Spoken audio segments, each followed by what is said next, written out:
Hello, and welcome to Revamped, a rewatch podcast that revisits my top favorite shows and movies. I'm your host, Brandon Alexander, joined by my co-host, Courtney Autumn. Venture with us as we set our sights on the infamous Hellmouth to cover 90s cult classic, Buffy the Vampire Slayer. Follow along from the beginning, spoiler-free, as Courtney views the show for the first time and I revisit the series for new takes and a fresh perspective on its narrative. Each season, every episode, in order, we will follow Buffy Summers and her friends to examine their character development, the show's underlying themes, along with its major story arcs, all while engaging in conversations, sharing our own authentic thoughts and feelings to what's unfolding before us. So sharpen your stakes, load your crossbows, and join us as we explore the supernatural world of Buffy the Vampire Slayer. Let's get into the episode. Hello everybody, welcome back to another episode of Revamped. Today we are going to be covering Buffy the Vampire Slayer Season 3, Episode 8, Lover's Walk. The Walk of the Lovers. As Courtney would love. Get it? Love, lovers. I don't know. This episode aired on November 24th, 1998, written by Dan 𝗬𝑏, directed by David Semel. Just want to let everybody know that Courtney is putting on her makeup on cam right now, so you guys are getting the tutorial without the tutorts. Can't see. But I'm getting a tutorial. I'm going to do it the same as her as I read out from the script and walk us through the episode today. In this episode, Spike returns to Sunnydale, heartbroken and freshly dumped by Drusilla, and quickly turns his misery into mayhem. In a desperate bid to win Drew back, he kidnaps Willow and Xander, forcing Willow to perform a love spell. As Buffy and Angel reluctantly team up with Spike to save their friends, Oz and Cordelia stumble on to the rescue, only to discover Willow and Xander's betrayal in the worst possible moment. Oh my god. Dun, dun, dun. I don't even know what that sound was that just came out me, but that's probably what Cordelia had playing in her head when she walked in there. She's the only one that seemed to care. That was probably the sound she made after she fell down them steps. Oz was dumbstruck when she fell down the steps. I'm over here trying to start talking about Oz, and you're talking about, yeah, her ribs are broken. Her legs are cut off. Her eyes were cut off. Poor Cordelia, man. She gets some fucked up shit happening in this episode. Before we talk about that, she had a rough go at it. Yeah, rough go, all right. Guest stars this episode. I got to give him his credit because I do not think I gave him his dues in Homecoming, but we have Jack Plotnick as Deputy Mayor Alan Finch, because this is the second kind of appearance we've seen, I think, of him. And then we have, obviously, James Marsters returning as Spike. Anybody else in this episode at this point is irrelevant because Spike has returned. So the main reason I like this episode is for the no more fluking vibes that we get. That's what I want to say up front. We finally end the affair between Willow and Xander that we have not been vibing with this whole entire season. The last 4 episodes, basically. Well, I would say 3 because I think it started in Homecoming. So 5, 6, 7, 8. Here we are. Which is essentially the 4th episode that we've been dealing with. And now we don't have to anymore. But again, right up front, I want to know how you feel about the end of the couples, because obviously there's 2 different vibes that happen there. Well, let me just say that I'm glad the moment finally happened where everyone's shit got exposed, because I was just so tired of, well, number one, wondering when that was going to happen, but also I was just tired of seeing the Xander and Willow thing. So yay, that's over, hopefully. But yeah, I mean, I think it's sad. I felt worse almost for Oz than anyone. I mean, obviously Cordelia for obvious reasons because she got like the double whammy there. But Oz, I feel like he almost came in at a time, if I remember correctly, where it wasn't so obvious that Willow and Xander had any kind of like even interest in each other, or that Willow was like super obsessed with Xander or any of that. So I feel like for him to just blatantly walk in on this and see that Willow's like making out with her best friend and cheating on him is probably like, holy shit. Because I think Cordelia you know, she knew that Willow obviously had a crush on Xander. So I think initially, like, maybe when you can't wrap your mind around it, you can make up all these scenarios, and there's been no communication there. So who knows if she thinks that Willow just threw herself at Xander randomly or whatever the fuck happened. But for Oz to see it, I felt like super bad for him. And I feel super bad for everyone involved, obviously. But to see the end of the episode where everyone's just kind of alone in their own space, and it's more obvious that everyone's kind of broken up and there's no couple happening, is interesting, really. It makes me almost excited to see what's going to happen now, for everyone to almost have a potential fresh start, not without residual, obviously, but I think almost it's like it's supposed to be the way that it is now, just based on the things that have happened between Xander and Willow specifically. But yeah, I'm happy for it. I'm happy for it, and I'm sad at the same time. It's very bittersweet. I never thought about the take on Cordy knowing about Willow, because obviously she catches them in innocence, and Willow storms out and Xander goes running off into the hallways with her. But I might be like escaping in my mind something that like is there, but I don't really think we ever get like any kind of special scene, or we just think, you know, provided through context that maybe Xander, this was a conversation that had been had between the two, because she makes the comments like in the first werewolf episode Phases, in the car when they're making out, she's like, if you aren't, you know, worrying about Willow, you're raving about the all-powerful Buffy, because she clearly knows about Buffy, because like last episode she makes a comment in the library, miss, get over yourself, like like all that stuff. So like exactly. I love how you called that. I never spent time thinking about that, whereas like you said, Oz, he probably hasn't paid attention that Willow might like Xander. I mean, he made those comments also in Innocence, where he's like, it appears you want to make your friend jealous, or even the score somehow, like whatever. But that could just be like two friends like kind of competing, which who's done what first, right? You or know? her not wanting to feel so like I'm curious left if she's out, ever like told she's the only Oz single that one. she used to like Xander a lot, or this hurt her, and like, you know, she's happy that she's with him now. It almost like seems, without it being that way, and with this kind of situation that we've been dealing with, Oz being on the reserve and her basically just still waiting around for Xander, but like subconsciously she was doing it, versus like she was, you know, thinking that she probably didn't expect this to happen. Neither of them did, which is kind of what makes the storyline a little bit more interesting and feel like it has a place, although I'm more on the fence of like, I wish this had never happened. But at the same time, I am, and I think I'll speak on it more later, but I myself am pretty happy that Cordelia and Xander are, from what we see by episode end, over. I don't really care for them as a couple, and that kind of almost makes it a spoiler alert. Like, for me just saying that, it makes me, I'm going to say, you know, for their side of things, they don't really enter back into it like the same relationship, because Cordelia was completely betrayed and she was more wrapped up in it in a different way. I mean, Oz was too. Oz was just starting to be sweet this episode with like the Pez witch and the photos in the locker and all that. So it's putting it all in our face that these partners on their side really care about their partners, and then their partners are going to betray them, and it feeds us to this whole little thing. So I mean, I like everything that unfolds, which, you know, kind of gets me into saying I really do enjoy this episode. It's a fun one. And then we have Spike kind of come in there and slip through the cracks and just put this whole other plot element in there that we wouldn't have got otherwise. If not, it would have just been about these two, like trying to continue to hide and conceal their hidden agendas with each other on all parts and ways, because Buffy would have still possibly been sneaking off to see Angel in a different way, versus being like, because she's obviously telling Giles this episode, we're still friends, we're just friends, but you know, she wants more, he obviously wants more. And by episode end, that is changed. And if Spike hadn't come to town, or none of these other instances had happened, nobody would be granted this higher epiphany of knowledge and these aha moments to be like, ugh. So, and I'll have a lot more to say on that. I have some like fun little stopping points, especially towards just the end when we get into themes and metaphor, but it's a fun episode to get through. I found myself really enjoying every time I watched this, and more so this time because we're going to discuss it on the show, enjoying Spike's part in it.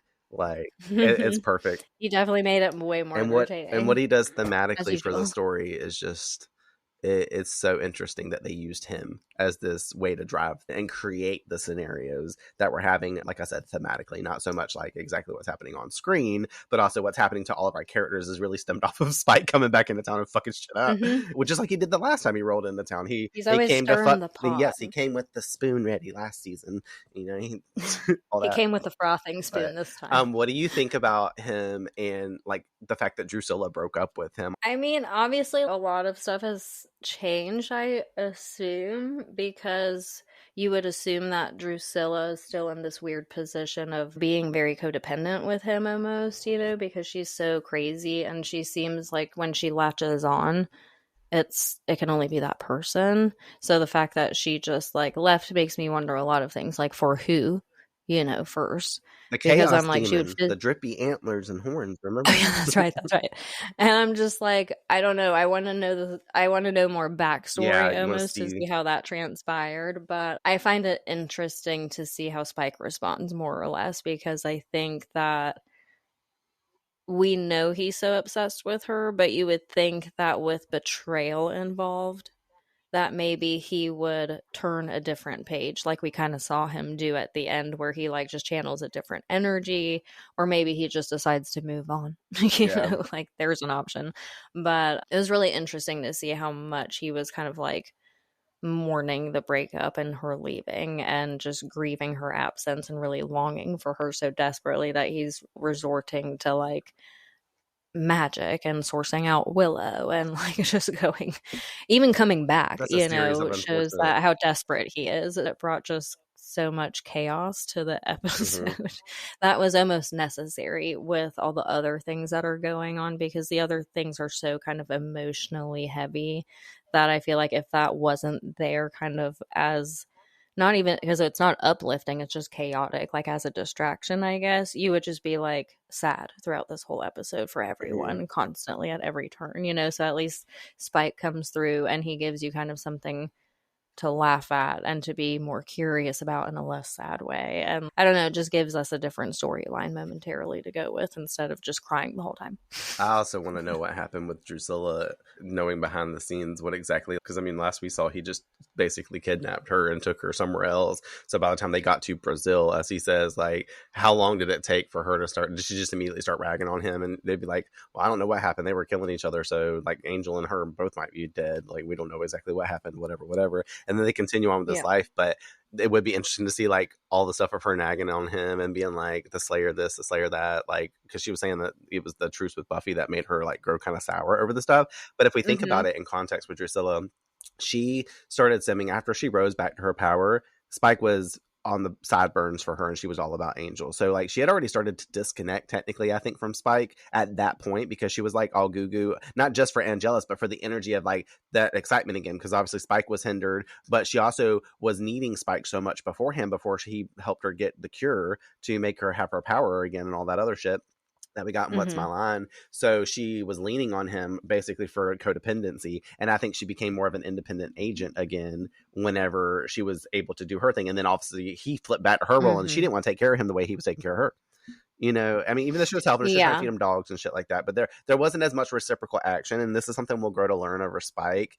No, you're right. It's like he's much more, and it's so funny that this is an episode we're talking about. He's so much more of a lover. Like it makes you wonder like the kind of man that he was before he became a vampire. But we also have to remember whenever he became a vampire, that was at the hand of Drusilla, like. And she's a crazy. Actually, I don't think that's even come up in context yet at all. I'm pretty sure like that like he said Angel was his sire, and if I just spoil something, that is what it is. But Drusilla actually made him, because Darla made Angel. Well, Angel by made the time Drusilla. It comes up again, you'll forget. I'll forget. But no, you won't. I'm telling you ahead of time. Like that's his sire, and they were all they all roamed together for forever. But his whole life up until now has been spent with Drusilla as a vampire.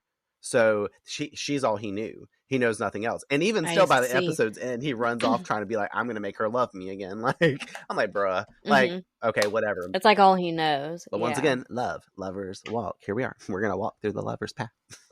The only other thing I feel like for just like initial thoughts on the episode is the Buffy and Angel stuff that we really get, which isn't much along the episode. It really doesn't come to a tailspin until the end of the episode. But it's interesting how we've been bouncing and teeter-totting with Angel being back. And now we kind of, by this episode's end, kind of feel like Buffy is not going to be with him anymore and that she's not going to have contact. It's like season 1 all over again, where she's like, we can't be touching and talking and doing all the things like an Angel. And then we don't see his ass again until Prophecy Girl, So like, I know, but doesn't it start to feel like... I almost get annoyed with it, and I'm like saying this so hypocritically because I've been in these situations before where I'm like, I'm done with that person. Then 3 weeks later, I'm like, we're gonna get married tomorrow. You know what I mean? Like, some toxic trauma bond kind of thing.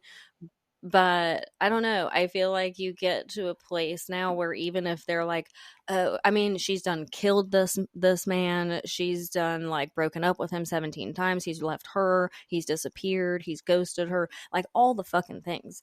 And inevitably, they always find their way back to each other. So I'm just like, whatever. Which kind of like says It something almost in it. becomes that. Because I'm like, when Buffy dies, I'll take it seriously. Unless she dies via getting turned into a vampire, because then this will go on for literally I know, ever. right? The on again, off again relationship. Yeah, I think in context, like obviously they don't belong together in the way that they can never really fully just make it work. They can never really have something, you know? And then maybe do you think like Drusilla and Spike came from such a place, you know what I mean? And now that it's been going on for hundreds of years or however long, it's become so toxic that this is their back and forth. I think it's setting up a lot, and I'm noticing it, and that's kind of why I'm also bringing it up, I guess, right now too, is this is a big theme for this season. And I'm not spoiling anything by doing this, so anybody that, you know, doesn't already know this reaction, I'm going to replant something in Courtney's mind that she does not remember, but you've seen The Prom. And in that episode, there's a whole sewer scene where Angel basically breaks up with Buffy permanently and says that after like everything that goes down, like, and the final battle type vibe for the season, after whatever's been going on is going on, I can't say nothing about that, so I have to leave that a little bit more elusive and like in the dark. But he breaks up with her and is like, I'm gonna leave. And then obviously we know at the end of the season he goes off to his own show. So it's kind of interesting for me watching it, this back and forth thing. It does show them as eternal kind of like star-crossed lovers. They're always going to be each other's truest of loves that they've ever experienced, but that doesn't mean that they are meant to be together. And we keep getting that thrown in our face. Like Buffy's very back and forth with her energy with Angel, and it just goes to show that like, nothing with Angel is ever truly going to be easy, which is something that I think connects very much strongly with the road to adulthood and the metaphor that we get through Buffy of her growing up and learning these like harsh lessons that sometimes even the most like eternal love that you could have with somebody, you don't always get to have it, or it's not always easy, or it can be complicated. Once again, bringing us back to Lover's Walk. You know, like yeah, very much so. a whole lot. I love this opening thoughts flow. It is fun, but it's also kind of like sad by the end, but also still really fun because of Spike, but also sad because of everything that goes down, but also Spike, but also sad, but also Spike. Spike. Oh my god! And I can't wait till my comments for later. I guess we should just go ahead and start the episode. Yeah. Into every generation, there is a Lover's Walk. I should start doing funny things like that. We open on a sunny school day, but it's a nightmare for Willow anyway, who's quite upset discussing with Xander her unexpected 740 verbal score on the SAT. No clue what that means. I have no clue what scores on the SATs mean, where they range at, if there's different subsections, because that's kind of what Willow's making it seem like, that she got a test score on a certain like part to the test. I'm confused about what she's talking about. Do you remember taking SATs or anything like that? Like, I don't really remember them. I don't remember them being some big thing to see where you... I remember taking them, like but not to that degree. Like, I don't know. I just thought I sat down and like did one of them bubble sheets. I just think I did some kind of test that like told me that I wouldn't really be going to like any kind of like astute college. Like, yeah, it's probably some shit I didn't give a fuck but I don't about, 'cause remember. I was like, I will never do school again after this, and there I was in massage therapy school all 2 years later. movies and TV and stuff like that, they always talk about these big tests as such, but I don't ever really pay any attention. I want to say it was the SATs or some kind of like big score. What was the dude in Waterboy trying to take like behind the scenes when he was like going to class? Was it the SATs? It might have been, like, I don't really remember. He was just doing schoolwork in general, and Mom was like, "School is the devil." You know, I haven't watched that movie in so long. I have to go watch it. I'm probably really off kilter and like don't even know what I'm talking about. But I think there's some kind of element like that. He has to like try to take some big test to get back into school or be admitted into college because he works for the college, like as the water boy. I don't remember. I feel like that's a concept. My point though is that nobody knows fuck shit about some SATs, and it's not a real life thing in my eyes because I do not remember it. It is a real thing. I know. I'm just saying it. I've written it off. All Nixon school does all PSATs because it's like the prep. I remember PSATs, yeah, because we did those in like elementary school. That's just like the prep. That's pretty sad that I remember that in elementary school and having a test day for that, because it was like a day you showed up. You showed up just to do that test that that day and then you got out of school early or something. Like I remember that, but I don't remember taking it in high school to like determine where I would go, possibly be accepted into college, where my score range was. I feel like that's a rite of passage. We didn't go thing to college, and it shows. I did go to college twice. I just went for cosmetology. Trade school and then, doesn't count. I went to an institute for college. I have certifications and things, but I became a licensed practitioner, and so did you. So anyways, we don't know shit for shit about some SATs. Clearly.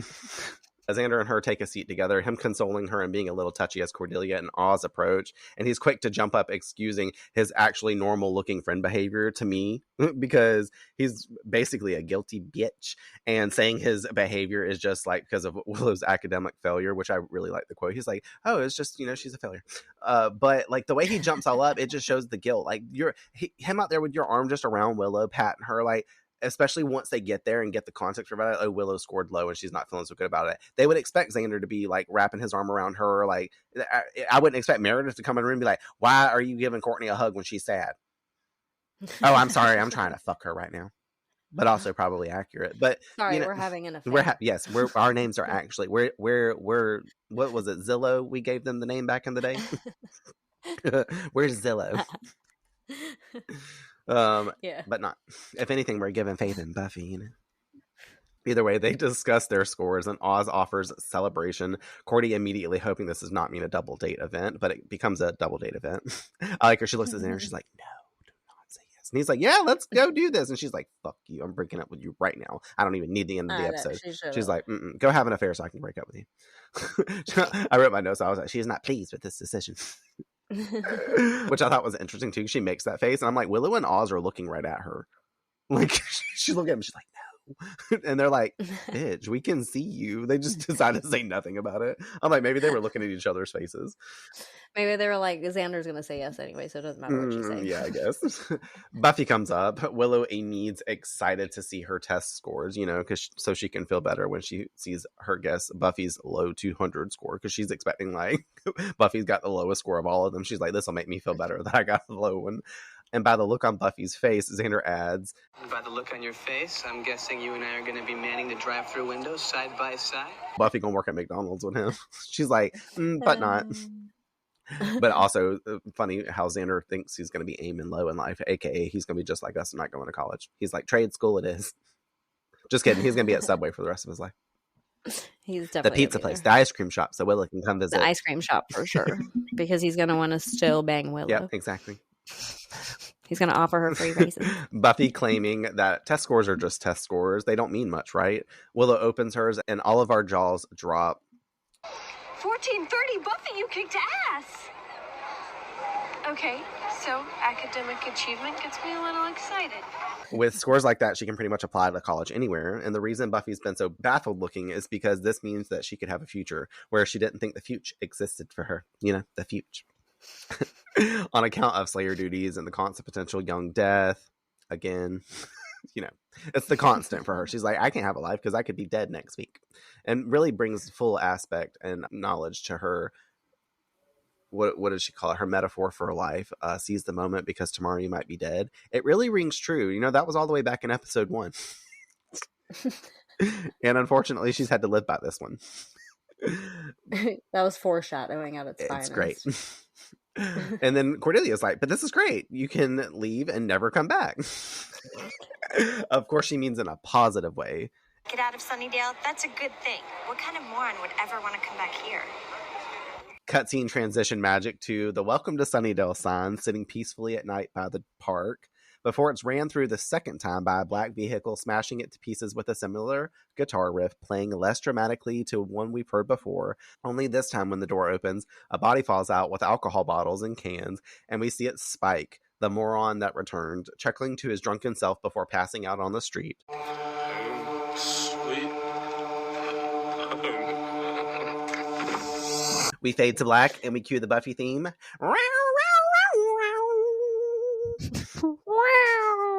That was like my play on an actual guitar because, we've got that kind of sounds whenever Spike arrives. Like, I remember the first one too. It was like dun dun dun dun dun dun, like very like I'm like Blade just walked on the scene or some shit. Very Wesley Snipes, but also just like English white man. They wanted you to know in the first episode that he was badass. And now we know he's not badass anymore because we, see him this episode. So it's funny when you watch it. Like if you were to, obviously you're getting to rewatch it now as we're talking about it. But if you were just to be rewatching this in the future, or be like me that's seen it 7,000 times, knowing everything that happens in the episode, you're just like, it's so funny how you arrived last season and what you did up until the point when you weren't as badass and you kind of became weaker, not necessarily through actual like vibe, just because you were physically hindered, so you became weaker physically. You were literally in but then we see this like version of Spike this episode, or like and he's still got some scary aspects to himself too, but I'm just like and honestly, when someone's like hurt by love, they tend to be pretty dangerous. Savage, definitely, but the savageness leads to the danger element to something. This opening sequence, just because it's the regurgitation of what we've seen before. Also, for context, you guys, we watched this episode together on live stream. Again, we didn't record anything. I did get a little reaction, obviously, as we know later, about the two couples situation coming to fruition. But that being said, we were watching it together, and I got to see your reactions. But in your mindset, did you like know that was Spike's car? Did you see the resemblance to it, or were you kind of like, until he fell out? Like, you're shaking your head no, so that's great. No, yeah, I didn't. You didn't call back or remember like the sequence. Now, obviously, you come back to it and you remember at the beginning of School Hard him coming into town with Drusilla this way and getting out smoking the cigarette and being like, and I should have known home, because that of episode as the well. car too, But I guess because everything was happening so fast too, and you forget about Spike when so much time goes by and all these other things are happening, and there's never a dull moment here anyway. So it's like things are forgotten about really easily. But I don't think I thought about him right away. But I do remember when I saw him roll out of the car, I was like, oh shit. Yeah. Because I forgot about him completely. And that's what you said, I think. You were like, oh, I done forgot about his ass. Which is crazy because it's only been 8 episodes since we've seen him last. So funny. I like the return of him, as I already guessed up before we started talking about that. But it was fun to watch your reactions to this episode, like mostly for him coming back. I was really excited. That's why I was like, as a second up, because there's only a couple more episodes this season later on. I feel like we could do little live watches like we've been doing, but for the most part, other than the live reaction video, you can watch them all on your own. But like something like this, it made it a little bit more special to see your reaction in real time versus us just talking about it when we got here to meet up. Yeah, and it was fun, like you said. So opening back up, though, we see Spike stumbling through the burnt down bando ruins of last season's factory, singing Frank Sinatra's I Did It My Way, calling out Drusilla, I'm home, as he goes downstairs to what's left of their old bedroom, laughing at his statement. I like that because the little laugh is a small attention to detail that James threw in when he was acting this out. And this just makes him brilliant in my mind for an actor, because I wonder sometimes if they're like guided to do this or if this just comes out in their ability to act. Most times it's that, and like it's just added in because that's their character. They're supposed to project this. But knowing about what the episode is about, it's perfect timing because the laugh screams, yeah, okay, exactly, on opposite day, because it conveys the message. Since we know his situation with Drew, and it gives us what his attitude towards the statement is, because he's saying, honey, I'm home. Like, and he's like, there is no honey, there is no home. And he's laughing to himself right after making the statement. I'm just like, good acting. And it adds to that moment. So I was really excited for James to have done that. It's just the way he laughs too. It's just, he's stifled himself. His laughter, though, turns to depression and sniffles immediately. Him telling us, but questioning to himself as he fondles Drew's burned up looking Miss Edith. Why did she do it? Why did you leave me, baby? Blah, blah, blah, all that. And then he vamps out and goes crazy on the doll, smashing it to pieces, screaming,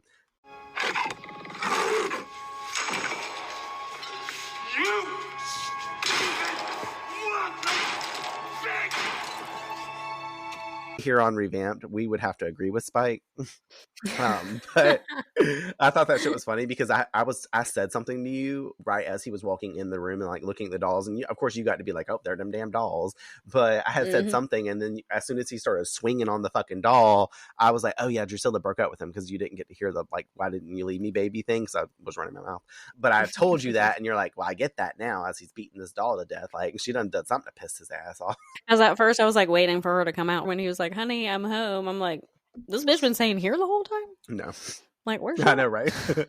But also fun to see the factory. Like, it's the same location. I'm sure they made the props and stuff. I don't know if they still have the stuff, but I had to make a comment to you, be like, this is the place where we saw them last season before they moved to the mansion, that at the end of Passion, when Giles attacked with all his Molotovs and shit to burn down the damn place over Jenny Calendar's death. So basically this place is also in the wake of destruction of, you know, once again, Lover's Walk, Giles' old love, because this is where his love having left him led to the destruction of this factory, which is kind of like the start off of a lot of other stuff too, because this is where like Angel and Drusilla were starting their little affair with each other, where Spike was like weak in it. So it's a return to energy that's very interesting on his part. And it's funny, he's returning to a place that he felt weak and looks structurally more weak while he is at his lowest, you know?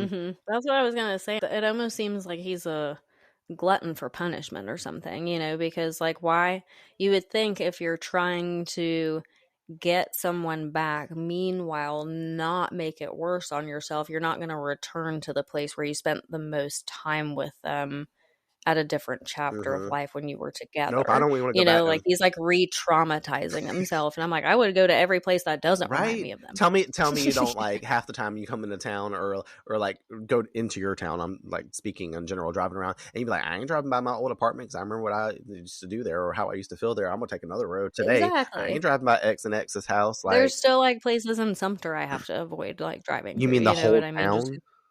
Basically. You have to go. You're like, all right, I gotta go to. I haven't been to Sumter in Florence years because of this, that. and then go to this. Like, to get down to Spartanburg, I gotta take this alternate route. I'm about to fucking get me. Gotta take 3 hours to get me to go to the beach because I can't go through Sumter. You going to Myrtle Beach? Ew, gross. That's the only way you got to go that way. No, I'm saying hypothetically. Gotcha. All right, great. You're like, I can handle Manning. That's why I always went and stayed outside in Manning at the lake house with Keanu Reeves. You remember that movie with him and Sandra Bullock? And it called The Lake House or something like that? Yeah. That's a movie about love. Lover's Walk. Love letters. Love e-letters. E-love letters. Not lovely letters. Love e-letters. All right, great. Let's continue on the episode.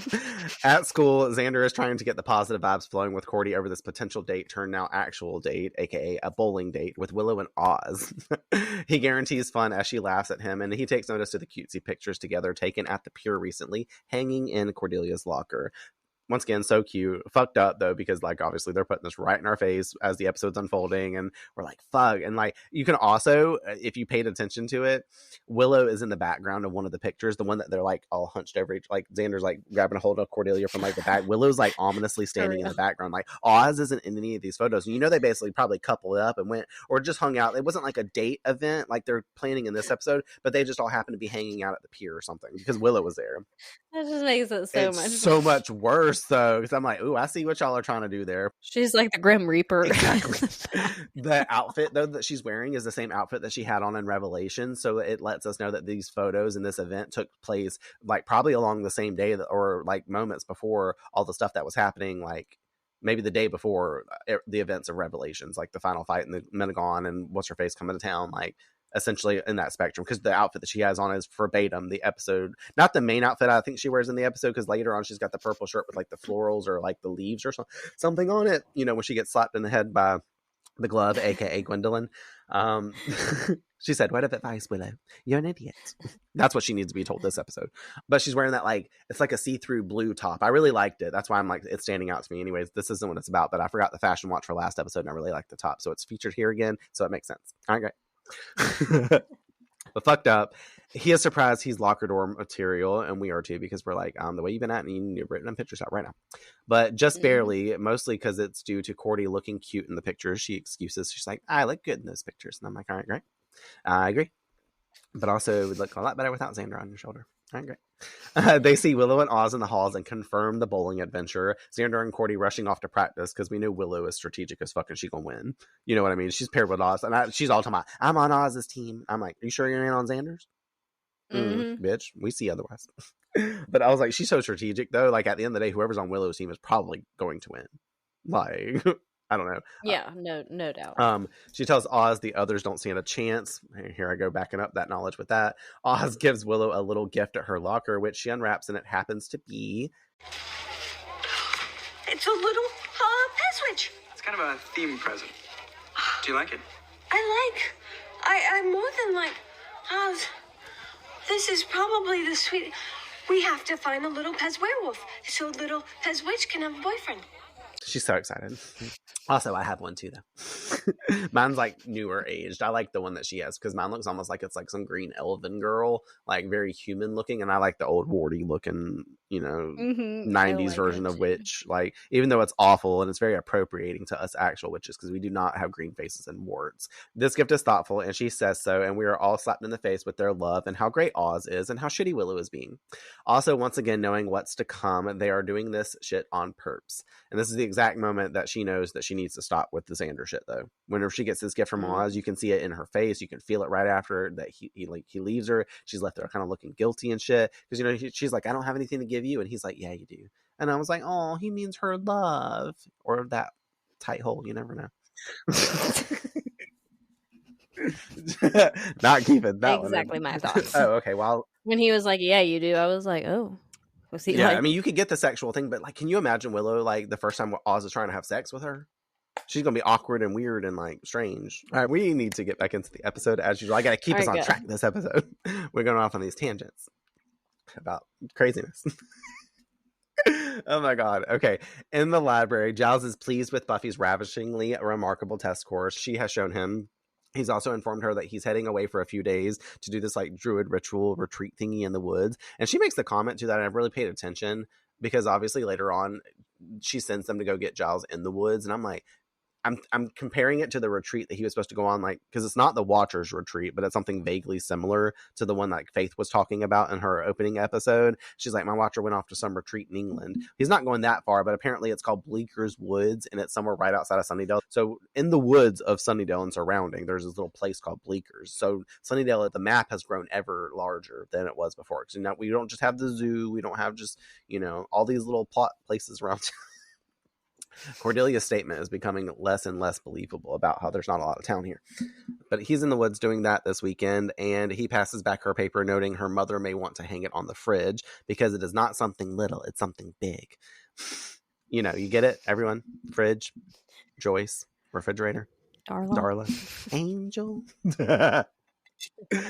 So big it made Joyce's head spin around also and explode from the overdose of joy. And I wrote Joyce in my thing because joy is in the word Joyce. And that's why Joyce is Joyce, because she's so full of joy from the positive vibes that she's Joyce full of positive vibes flowing, I've been on the Hellmouth too long. That was metaphorically. Yes. Buffy also sneaks in the convo about what this means for college future options, claiming she knows this not to be an option, but Giles isn't on that side of the fence. He is pro her going to college and having a first-rate education, aka a life. Plus, we have Faith, so it's not as she would be ignoring her calling within this transition. He also adds, though, that they can discuss it more whenever he returns, and in the meantime, for her to train and not do rash things, voicing concerns of her seeing Angel while he is away. And she has to claim, like, I was saying earlier, we're just friends, nothing's going to happen. Cutscene transition magic to Xander and Willow walking around school as she freaks out about how something's going to happen. I love when the show does this. It does it a couple of times, like in this moment, and it's a trait that they've been doing since the first episode, and I love this. This is one of my favorite small elements and features because we leave one scene and go right to the other, and that's why cutscene transition magic is a claim and stake here on Revamped, coined by us. Saying this date is fatal sounding because they don't know how to act in front of their partners with all the shit that they've got going on behind closed doors. Plus, the sexy bowling shoes really get Willow going, apparently. You were dying laughing at this, by the way, too. Like, you were like, what is she saying? It's like, it's on brand for Willow because she's so random with her shit like that. But it was also like, I don't know what. It's like the last thing that I find, like, appealing about the activity of going bowling. That's like the bottom of the barrel for me. He's like, which part? Like, what? None of it. I'm like, I know you're random, and maybe I shouldn't judge too harshly because he or she is sneaking off with someone like Xander of all people, but you know what I mean. Like, no, if you're at the bowling alley, you're eating greasy pizza or a fucking hot dog that's going to give you diarrhea 5 seconds later, especially if you get the chili on it, then that's you're committing to some sort of like misery. That's not sexy, and anal's out for the night. You're out there bowling, so you're throwing around fucking balls. I mean, I guess the like connotation between like the staff looking pins at the end of the thing and the long tunnel and throwing the ball through it. Like, maybe that's the part I can only conceptualize to be sexy. But like, then Willow talking about how she got to have little bumper things on there whenever she's little, like kids have to get, so that way that it doesn't go down in the fucking hole. Guards. So the guards, yeah. So once again, not sexy, because if you can't bowl correctly, that's not cute. I mean, I wouldn't say it's not cute, because I mean, whatever. I don't give a fuck what y'all do. If y'all in a tournament or not, y'all a professional bowler, I don't give a fuck. It's not sexy to me. But It's another not. element. It's like the least. You ever been sexy sport. in a bowling bathroom? No, you do not want to be in there. Like nowadays, You at don't least wanna be in the bowling they alley. got drinks now at the bowling alley, or at least now I'm just old enough. So now the few times that I have been bowling, I didn't actually bowl except at my niece's birthday party. But when I went with adults, where they're like, "Let's go to Stars and Strikes," I'm like, I'm just gonna go have a couple of ciders and walk around and wish I were not there. And maybe the couple of ciders will start to make me feel sexy some way somehow. And it never happens. Maybe I'll feel sexy enough to play. No, a I feel game. sexy enough to have my 2 beers and then be like, all right, this is actually the lamest place ever. I'm going home and smoke some weed. Exactly. Well, now we got the full review on Stars and Stripes. I'm not a fan. That's a place here. Good thing you're not a Google local guide. Either way, what part did I leave off on? Xander says that they are not going to know anything except their old friends and their old discretions have passed. And he's like, that's over. That's a thing of the past. But also begging now to kiss Willow's earlobe. I love it because she keeps waving this damn Pez. She's like carrying this motherfucker around. She has this in her hand essentially all episode, just saying. She even brings it to the spell in the classroom we see later that she's trying to do in the science lab. She's like got that damn Pez. I'm like, okay, Willow, you got this Pez in front of you. Like, why are you still entertaining the possibility of this shit? Like, you crazy. Ugh. Anyways, I got to continue.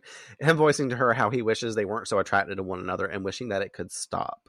Cutscene transition magic over to the Summers home, where Joyce is preemptively suggesting and going over college options with Buffy, which is making her feel the mix of congratulations and please go away. Except without the please. Here we can also see SMG's bangs, by the way, starting to make an appearance because they're all starting to break off around her hairline. I noticed it in the light of the kitchen, and I was like, damn, Cruel Intentions is not treating you well, baby. They're like brown, blonde, brown, blonde, brown, blonde. And then on the show, she's like kind of platinum-y, really pretty tones. Then sometimes her blonde has really nice brassy tones to it. And by nice, I mean awful. Joyce understands Faith can be Miss Sunny D in the Slayer pageant, but it's time to think about the future, about her whole life, because it's not like anything's keeping her around here, right? Cutting over to Angel's mansion, and what I would say is a little bit of cutscene transition magic, because for us, we know what is keeping Buffy here, because that's what she goes over there to talk about this motherfucker about. But that's not right now, because right now we're there to watch Spike peer through his boarded atrium entryway, because remember, Faith and Buffy smashed through that last episode and tore that fucking door down. So now there's boards up, so that way Angel doesn't have to have this unsightly space, even though the boards make it look 10 times worse. Also, did Angel nail those up? And why? So sunlight couldn't come in, maybe? Who knows? Still drunk, talking to himself about how he's not afraid of Angel, because he's like looking through Angel sitting in there by the fire reading a book, and he's outside Chummy Lake talking to fucking himself about Angel, talking about how he brainwashed Drew, and he's drinking more alcohol as he's talking about this. I called this bottle his sippy bottle all episode, because every time he had a bottle, or like it was alcohol. I'm just like, he's wasting a lot of alcohol this episode, because I feel like he'll like Sloshing it open everywhere, a bottle and breaking it. chug it for 2 seconds and then like throw it at Yep. something. And I'm like, damn, are you drinking or are you not? For real. He goes on about how he will show Angel and that he's going down. And going down is the vibe, because he does just as such, tripping over the atrium's fountain and falling asleep in the fucking fountain, which has no water. It's all dried up. The next morning, he's still out there as the sun begins to cast onto his hand, setting it on fire, him rushing to dunk it in the water and run out before more sun leads to a 2-caper sleigh, running to his messy car to hide from it and fuck his hand up some more with that bottle of liquor, voicing this is all too much, because clearly he's having a run of bad luck. I love this scene. I want to say that somewhere, I didn't look up for fun facts or anything, but I think that James Marsters like did this stunt or something like that and actually got a little bit of a burn on his hand. I feel like that's accurate. I might be completely wrong. It wasn't in my notes, but something like that sounds familiar. So that could be the case. Don't count on it if it's true or not. But I do feel like that is a thing. I asked you this question, though, whenever we were watching it, more as a rhetorical thing, but I was like, how did Angel, one, not sense him right out there? Because they're vampires, just like Buffy, getting the sense that someone's out there, someone's watching. Vampires have enhanced hearing, so he would hear Spike out there mumbling to himself. He'd be like, who's out there? Then we hear this mofo talking to himself and screaming in the atrium the next morning, like while he's, which is so funnily acted out, by the way, by James Marsters. But still, I'm like, this is so unrealistic. How did Angel not walk out there and be like, bro? I mean, he got out there really quick, so maybe by the time Angel got out of bed, but I don't know, if I hear somebody, I'd be running out there being like, is this Buffy coming back to say, hey, like, who is this? Because Buffy's the only person that comes to visit me right now. What's happening? Or that knows that he's there kind of thing. I mean, kind of. Stupid. For people who would come see him anyway. I also want to note, too, I looked at it when I was going back and doing notes. His burn on his hand, the makeup effects that they put on that, it makes it look like a really bad burn. I'm like, damn, that sucks. Be glad that you're a vampire and you can have supercharged healing, you know? I know, right? Over at a new location we've not seen before, a magic shop ran by a woman who found Spike inside, wondering if he came in through the back, because, you know, he can't come in through the front because that's where the sun is. He's claiming that he needs a curse, something with nasty boils. And at first I thought, like, a lot watching this as a kid, and I remember somewhere along my younger adulthood, I realized that this was not the case. I thought he was there to get a curse for Drusilla, because he was like, well, now I moved on to hating this bitch full term. I don't want to, like, worry about it. I'm just gonna cast like some kind of whatever on her. But no, this motherfucker is talking about Angel. He wants to give him nasty boils and shit on his face. Like, he's like, someone with pus and like leaking and all this other stuff. I'm like, bro. Also, y'all do me wrong, y'all better watch out for them boils. I'm gonna have a voodoo doll. And this lady apparently is best friends with Joyce Summers, because she claims that she's feeling a lot of negative energy that Spike has flowing. But Spike continues with hopes for leprosy, and she's like, we don't carry leprosy. Also, when he says it in the statement, he's like, make his parts fall off. And I was like, you want his dick to fall off? Like, what other part do you want of him to drop off? That's what I thought anyways. Of course.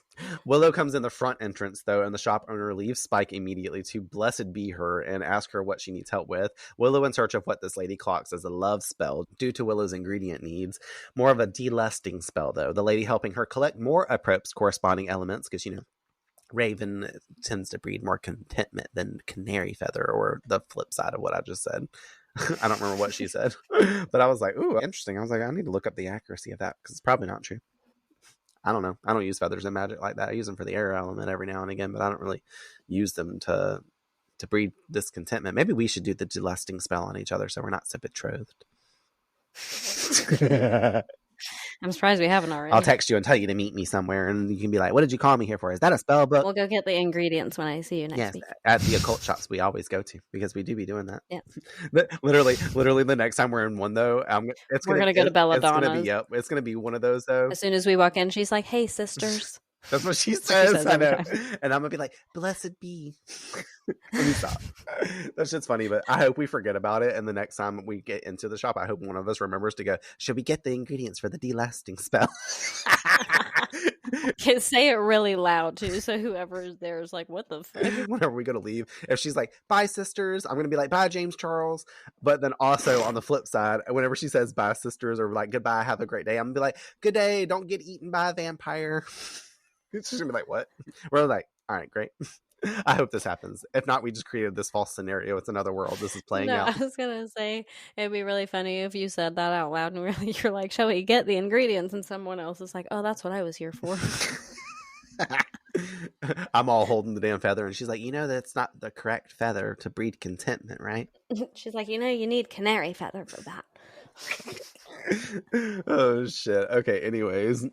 The delasting spell. She helps her collect those appropriate corresponding elements, and Spike obviously overhears all this, but he stays out of sight. I was like, he's hiding behind the damn bookcase, and I'm like, if Willow had saw them, this could have been easily avoided, because that's what I'm saying. It's a room that's just around the... No one's on their shit in this episode. But listen, that's why everything goes south. Willow's so worried about this spell and Xander that she's not worried about anybody else in this room. But why would you look at another customer really in there? I'd be looking at everybody, though. Like, I'm gonna know everybody's face up in there. I take a scan of each room. There's but 3 people in the whole store, and you're one of them. So there's 2 other people in there, and you don't notice one of them. The square footage of this place is 250 square feet. So if that. There's a counter.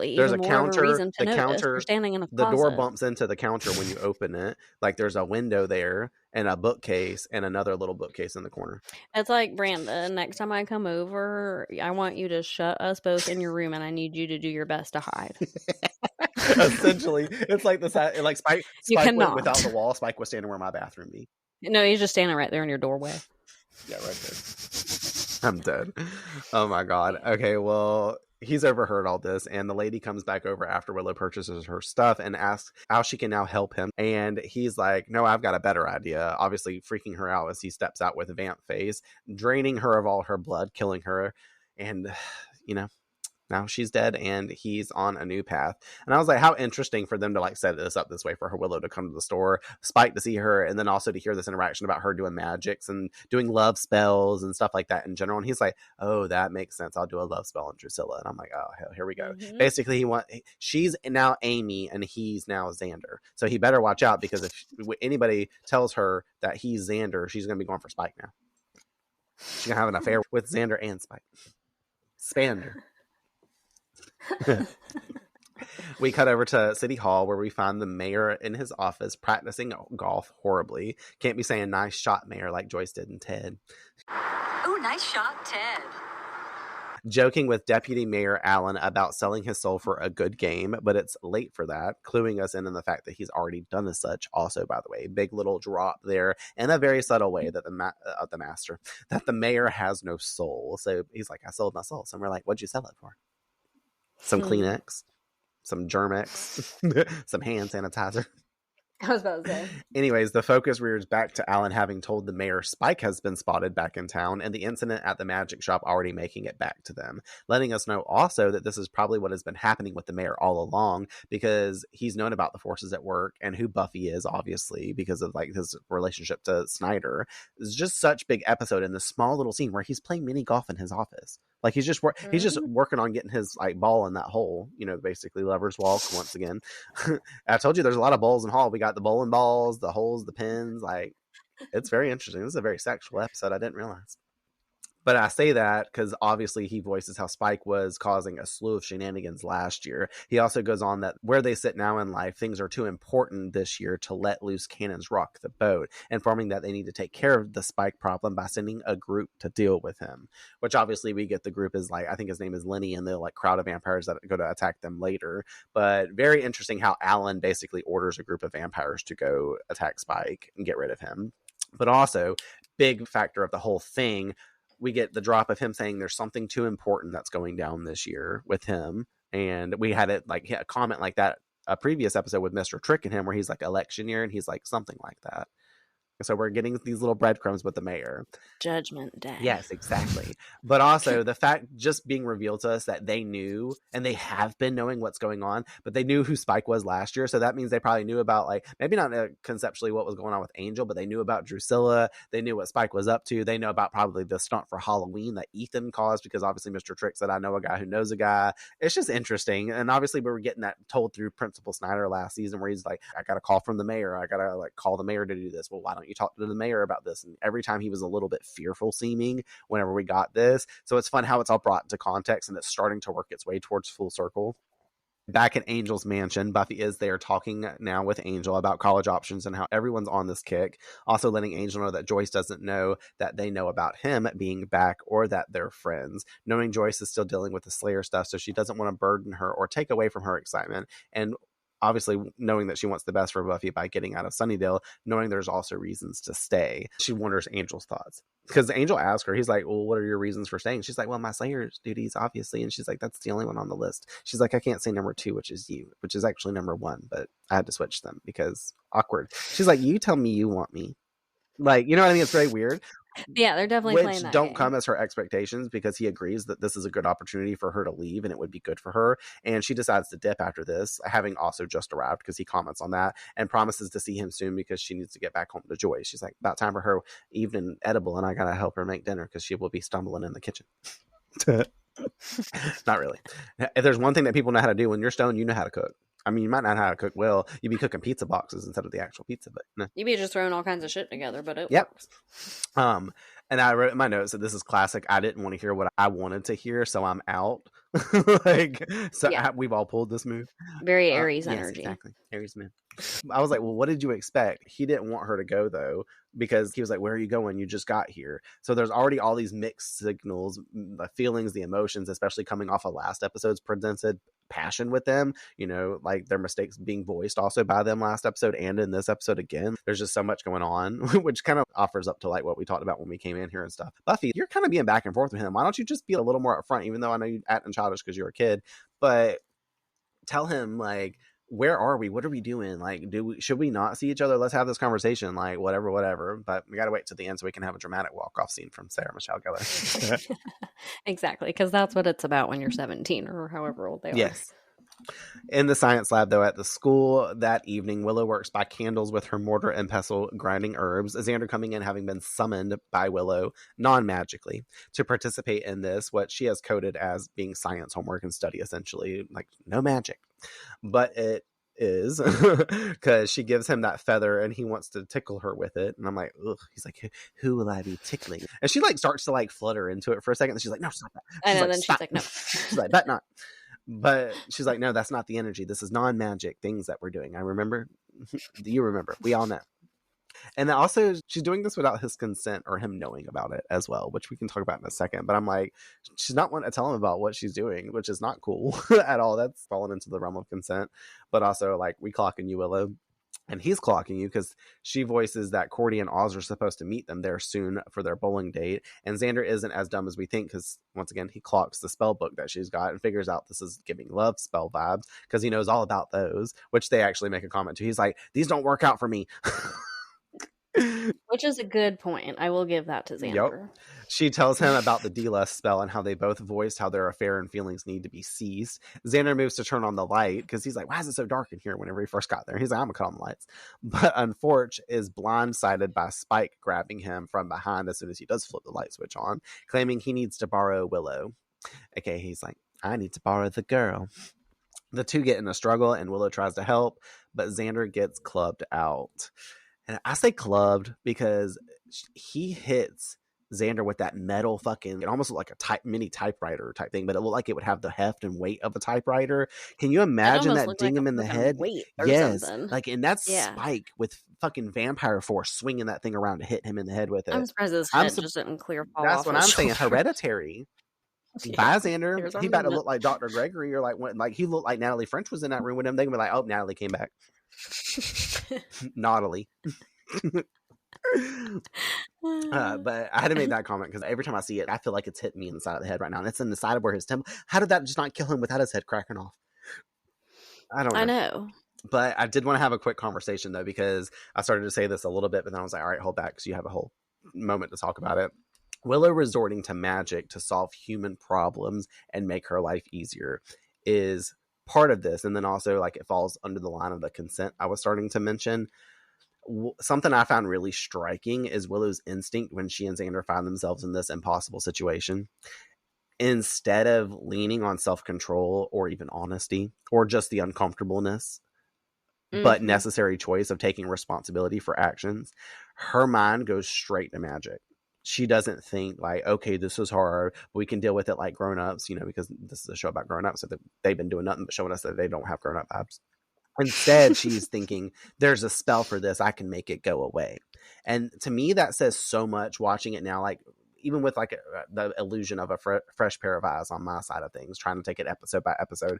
It's showing us a lot of where Willow's character is at this point in the series. It's not just about teenage impulsiveness or like the fear of hurting Oz and Cordelia. It's about a growing pattern, seeing magic as a quick fix for problems that are actually pretty deeply human, something that we just need to deal with on a human, mundane level. And what she's dealing with isn't a demon or a curse or a supernatural threat like we've seen her kind of start to use magic for in the past, or where she's been using it, other than little fun stuff she's doing at home, you know, floating a pencil, fire out of water on ice on the bedspread, which she will not do again, by the way. Stuff like that. It makes sense. They're small little things, but for something like this, like, I'm like, it's the temptation, the guilt, the desire, and choice right here. And yet her solution is to pull into the supernatural realm and try to literally erase feelings. And I think that's what makes this moment feel bigger than it looks on the surface. It's a glimpse of Willow starting to rely on something outside of herself to handle what's an internal struggle for her. So it's showing she doesn't, once again, kind of know how to work with problems that she's having on her own accord. And that's a really human impulse, sure, because who doesn't want to wish for an easy way out of things or messy emotions or anything like that, you know? But it also plants a seed for what kind of person Willow is becoming. And I say that for a reason in a way, just because the episode where Willow first uses magic is about becoming. And now we see where the messy road of magic is starting to lead Willow, where it seems like she might unfold into using magic as an everyday fix for things. And that's not a healthy place, because, you know, if we were on the route of Charmed and talking about the witches over on that show, there's a certain like law that you live by as like, you know, obviously harm none and do what you will, but also like no magic for true personal gain. And that's more for them. I mean, there's black, white, gray witches out there that some do black magic, some do only white magic for light, and some are the mix of in between. Like, I mean, if you fought with me, I'm definitely gonna burn a bay leaf with your name on it and be like, get away from me or something. But I'm also not gonna put boils on and like hope for you to get in a car wreck, or you know what I mean, things like that. I'm not gonna be using magic to do that, because I know it will return to me just karmically. It doesn't have to be the whole threefold law, power of three coming back for your ass. Like, you know what I mean? Magnified. But what are your thoughts on Willow using, like, just based off of what I probably presented to you? I think a lot, like you were saying, if she relies on it like this for something that you're mentioning is a human problem, I think a lot of us have these feelings or have had this kind of experience before, especially if you're in our age range. You've definitely, at this point in your mid-30s, probably have been in a relationship and have been tempted outside of that. And therefore, I feel like it brings a kind of a scale of relatability into the show, which the show is always good for, because then you get to feel everything and you're like, well, I know how that feels, you know. But for Willow to use magic to resolve something so commonly human is almost scary, because if she did apply it every day, then the magic itself almost loses its magic, because you're just so used to sourcing it out that anytime you're even emotionally inconvenienced, you already have a fix for it. So it's like, what's the magic? You're not dealing with something either. Like, that's just to me, that's right. a And then there's no for personal something. evolution for your character, because you're not actually going through the strides of emotions that you need to be going through that actually build you up to be the adult that you tend to become later on, where you do know better and you know how to handle yourself accordingly, because you've had to go through the emotions and work through your mistakes, you know. And sometimes even as adults, you make those mistakes more than one or two times before you really concretely get it, but you only get it when you've gone through it. And Willow's almost like, well, I'm not going through this, I'm just gonna do this and it'll go away. I just don't like that. I don't like easy fixes. No, it seems almost self-absorbed. I'm like, if you want to use magic that quickly to a problem, I feel like the problem should be more of a collective problem that's impacting more than just you. Yeah. And maybe even you and another person. Like, if this is a problem that you could solve for hundreds of people by doing this right now, warranted. Then do it every day. I don't care if you're helping the collective, but if it's just for your personal gain or your friend's personal gain, then I'm like, well, first off, I want you to stop doing it. But before you do, I need you to somehow give me the lottery numbers that are winning. So that way, when I'm telling you to be done, I have what I need. Exactly. And I'm kind of like talking about it on the fence in certain ways, because I'm sitting here thinking about it. I'm like, well, as a witch, I'm real quick to, if I know a tie to someone doesn't need to be there anymore, I'm quick to grab out those black candles and tie rope in between them and do a cord cutting ceremony. That's something more simple. I mean, I've done stuff like that. Exactly, I have as well. Like, or just what you're tied to and stuff like that. Like, the representation is there for a reason, and that's the use of magic. And that to me is more of a internal way on your side of things, of saying like, I want to cast this out, because you can cast magic on yourself all day and tomorrow. If you want to do a delusting spell on yourself, yes, do it. You know what I mean? It's not, and I'm still like weird. And like I said, I'm setting up some stuff with Willow's, like, you know, growing into the magic and stuff. It's all part of the story in some way, shape, or form. It's been presented to us. So I'm just trying to like help get us along that way and plant seeds. But whenever you do it for yourself, that's one thing, but doing it and not telling Xander about what she's doing, like, that creates some kind of foreign territory there, to where if both sides and parties aren't coming up to like being like, okay, let's meet for this magic, then you don't need to appropriately cast this type of stuff. If you're doing a simple cord cutting ceremony as well, like I said, that's a personal level thing, whether that's me wanting to break away from a certain person, or me from a releasing an old habit or something that's really toxic to me that I do daily, smoking. You know what I mean? One candle could be like my cigarettes and the other one could be something else. I'm like, I really want to quit because my doctor tells me my lungs are giving out and I just can't seem to do it. You know, I've tried everything. I've tried the patches, blah, blah, blah. Well, now I'll resort to magic. Like, at least go through all the other channels before just resorting to magic is I guess my biggest thing. It's not to use magic is my overall message. Because like I said, I would just don't do make it. it your first, like, But it seems to be her fix-all first go-to. thing. Because as soon as he says, like, I wish we could make this stop, she's like, oh, I could probably do that, you know? Because now that we see where we got here. Well, that, and I think that there's a big difference in, like, if she were to have gone into the science room and decided that that was the place where she was going to light herself a black candle as a cord cutting, like, ritual, then that's your own journey. You know, that's almost no That's what I'm different to me saying. than, like, you're going to do a tarot reading on yourself to get clarity on the situation. You know, like, that's more of a personal ritual that could be daily. But to literally venture out to the magic store, have to gather all these things, and then, like you said, lure Xander with an excuse. It's just all these things are that makes your very, spell like, work muddled as well. If you're, like I said, if the Sure, person technically yeah. doing the magic, she said he had to be there. Like if he doesn't know about it, he's in the dark, which means And that spell he's not work there with is in the consent to dark, what's and then he's happening. not consenting. Yeah. Yes, Yeah. so like he hasn't given this like the go for this spell. And then do you wonder that she didn't tell him because Xander would have fought her on Yep, it or something? 100%. He Yeah. would have been like, wait, no. Or he would have talked her out of it, but he'd be like, no, we can deal with this on our own, and it would still continue to happen because both clearly don't have self-control. Yeah. Especially on Xander's side, because he already wants every woman that's not his woman anyways. I'm not surprised. He If we wants want to touch everyone. base on that real quick, I'm not surprised by this like truly unfolding the way it does for Xander in this episode, because this has been a long time coming. Like I've been expecting this from jump from him as soon as he was actually starting to really like and date Cordelia, make out with her and all this other stuff. And truly, once they became official, he's still talking about Buffy all the time. He's still talking about Willow all the time. Faith comes to town and he's like, wait, what did you say about your titties being out? Like, can I get pictures? They should film that so I can watch it every Christmas, because Christmas is a pleasurable holiday for him. Like it's a great energy. So I get his like connotation being like, that's just as great as Christmas. You know, it's like people connotate and being like, oh, this coffee tastes just as good as Christmas morning. Like, because you're opening presents, there's good vibes flowing, all the, I get it. You know, the analogy, but Xander, you're trash. You've been talking about all these women, and Agreed. I'm not surprised by this, but honestly, I'm be surprised like a Willow, but Willow just gets sucked in by all of his bullshit. And like, he's the one perpetually, truly keeping it going. Talking about, can I kiss your earlobe? I Boy, know. Disgusting. I don't know, but that was a whole conversation I felt like I wanted to have. I'm gonna leave it there for now.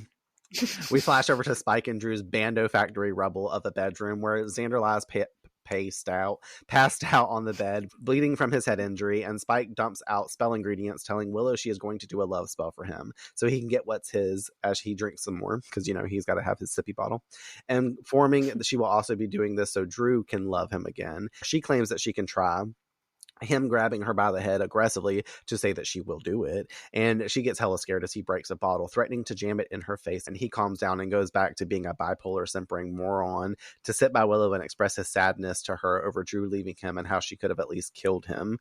She didn't even care enough to cut off my head or set me on fire. I mean, is that too much to ask? You know, some little sign that she cared. I also like Allison Hannigan's acting up to this point too, because when he grabs her by the face, just where she's like, please no, her crying face is very intense, and you really feel like she's like actually, because I mean this is a fucked up situation. She's taken by Spike. Spike's a loose cannon all the time. He's a vampire too. He's also got malicious intent. So like their concept isn't, oh, we're making it out of this so we can go on to seasons 4, 5, 6, and 7. You know what I mean? They don't know that. They don't know anything from the future. So this could be the night that they're like, damn, we're actually caught again. We're going to fucking die tonight.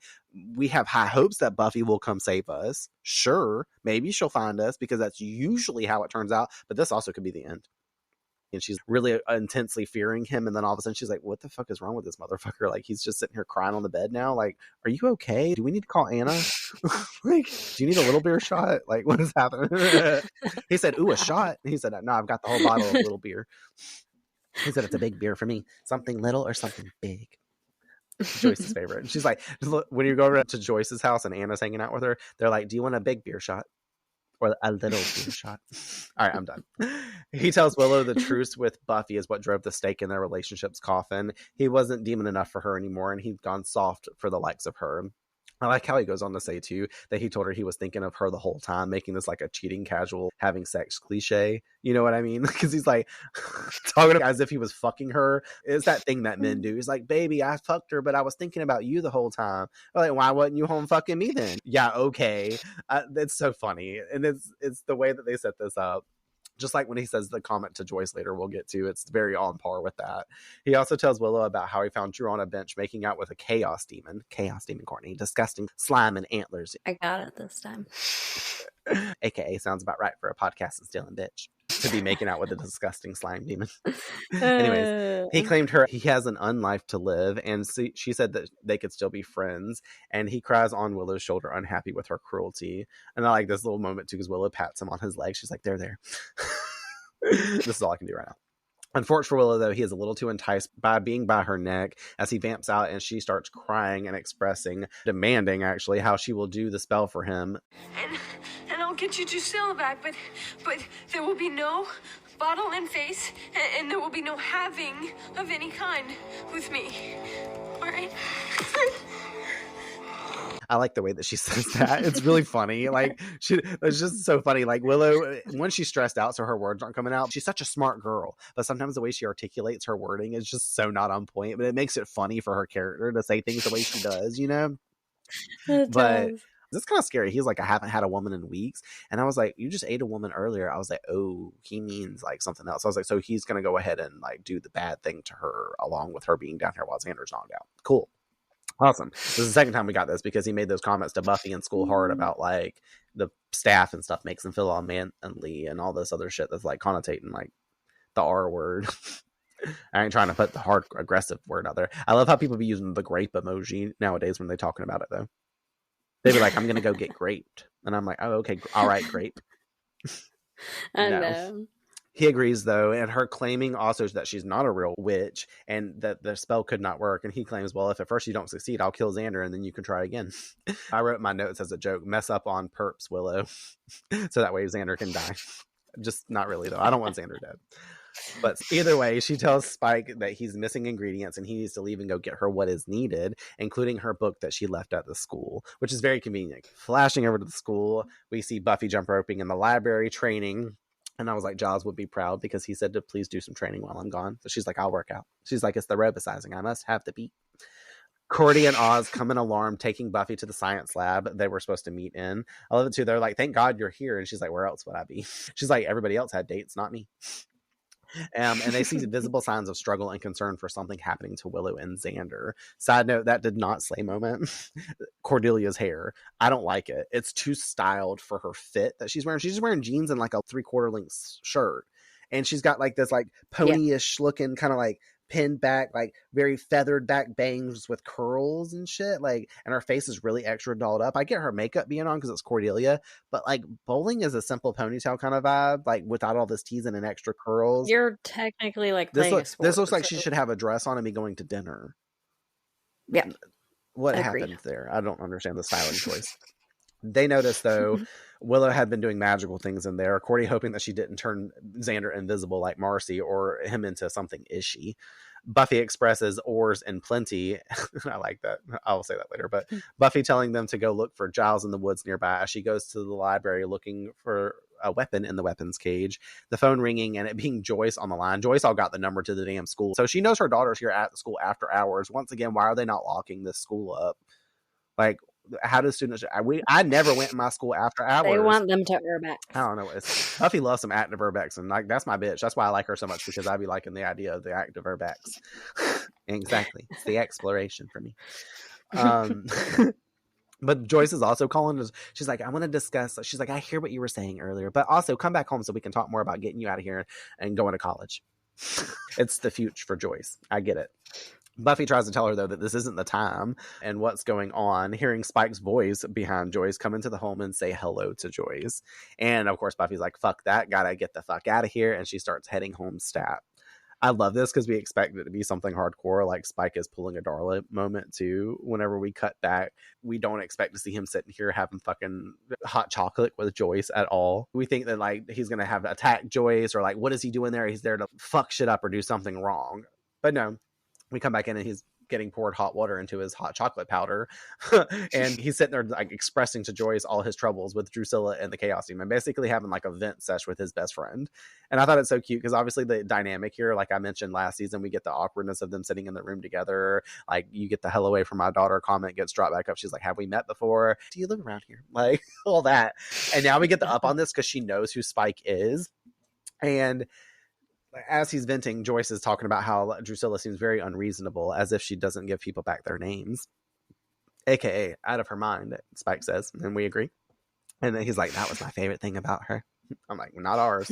Joyce trying to console him and give her past perspective / past experiences. Well, Spike, sometimes even when two people seem right for each other, their lives just take different paths. Like when Buffy's father and I... No, this is different. Our love was eternal, literally. Absolutely love that, because he is so right. It was actually literal. You're living the rest of your life forever. So if you're with somebody that actually is going to be with you, it is quite eternal. The whole metaphor on vampires. The eternal kiss. Anyways, asking Joyce if she got any of those little marshmallows, by the way, too, because he's like, of all things, he's like, you got any of those little marshmallows? The key, because you know what, like, it's very childlike in a way as well, because we as kids, you wouldn't want the hot chocolate without little fucking marshmallows melting up in that bitch. I'm just saying. That's going to deter me from him. Outside the home, Angel sees Joyce sitting with Spike, and this kind of confuses me, because I was like, was Angel coming around there to see Buffy or something after she left, or looking for her? Like, why is he skulking around? Is he spying on Buffy to see if she's like home, just to look at her? Like, I doubt that's the case, because he's not a creep like that, but obviously maybe he was coming over to see her. But it's so interesting that they chose to put this situation here of him arriving to the house again. They had to get him there somehow, but he's there. And he sees Spike in there with him. And I think it's funny, too, because since Spike came in the back door, Joyce has just left the damn door open and is just chilling there and like letting a breeze come in, so that way they can really... Actually, I get it. This is... She's like, in case I need to run. This is what's going on. You know how, like, when we cleanse and clear and sage, we always like to open a window or open the door to kind of let the energy out.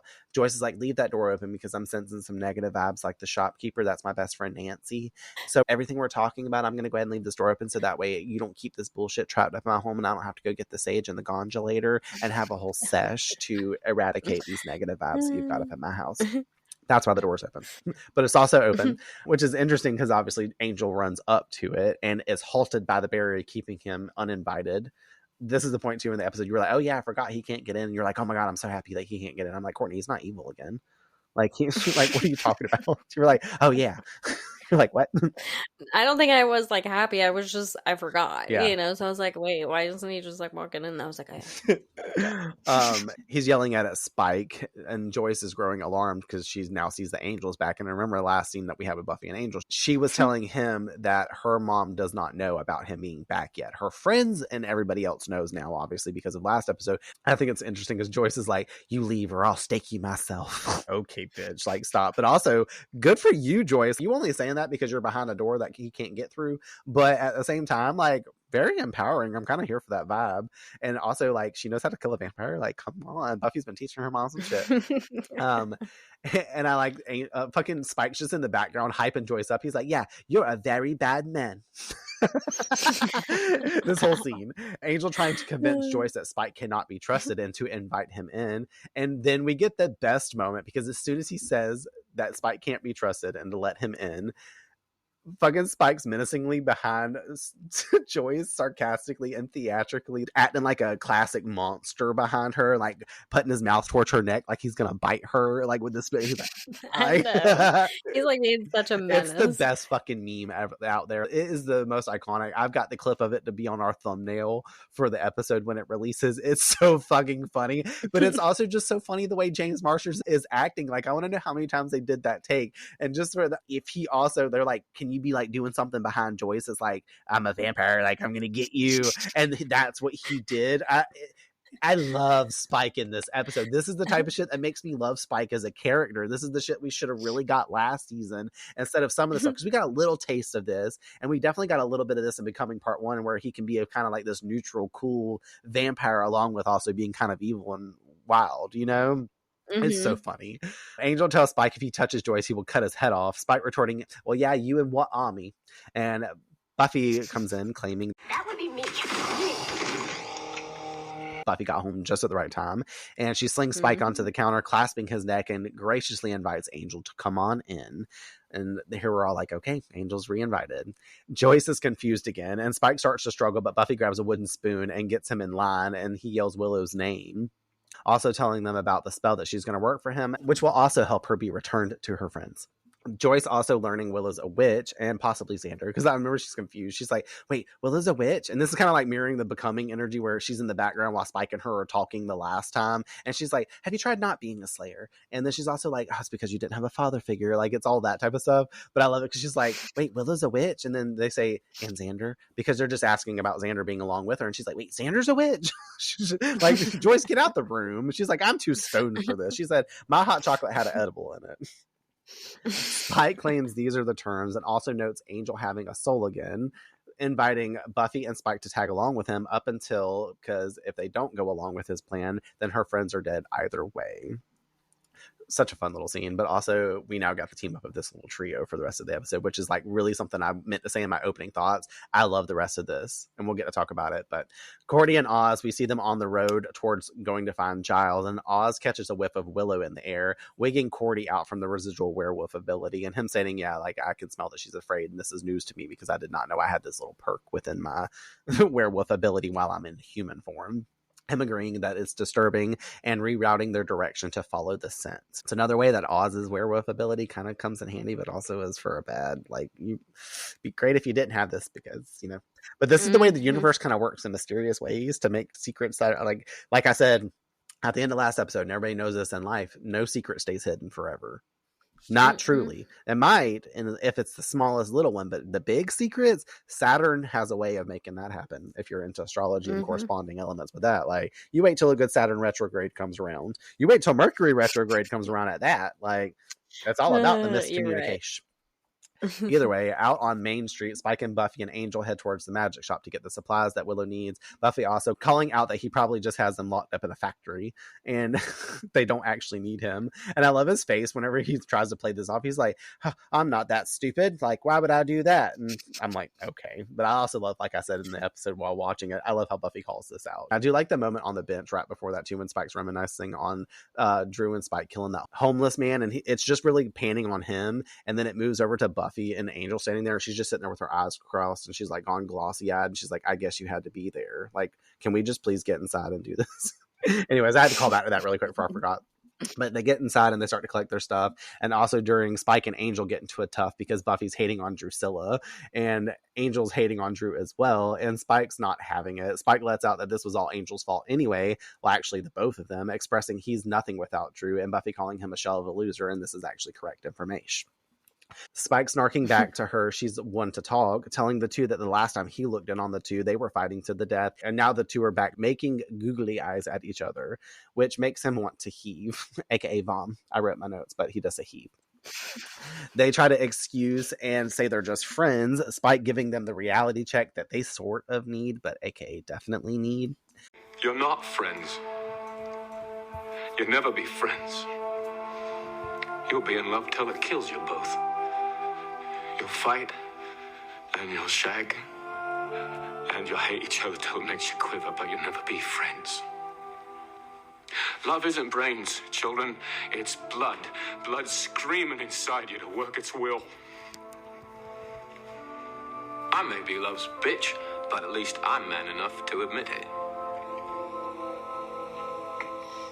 This has a lot of a true statement like that he gives. I didn't write anything really about it, but it's kind of a reality check for them that they didn't ask for in this moment. And I really like Spike's whole moment that he gets here to say it, because he's obviously been on the reciprocal action of like understanding what love is to him. And now he's hurt and betrayed, but he still wants the person that he doesn't need, that doesn't want him, and all of this. And that's paralleling Buffy and Angel's relationship. But he also can see through the bullshit too, because he's there on an outside perspective looking at these two bitches and being like, I see what y'all are doing. Because obviously Angel's like weak and stuff like that, and like later on he's like, oh yeah, just friends. He clearly sees the way she's touching him, and he can feel the vibes. He's a vampire too, so he's got enhanced like ability to feel things in certain ways, like sense them. I don't know how to say it, but I don't know.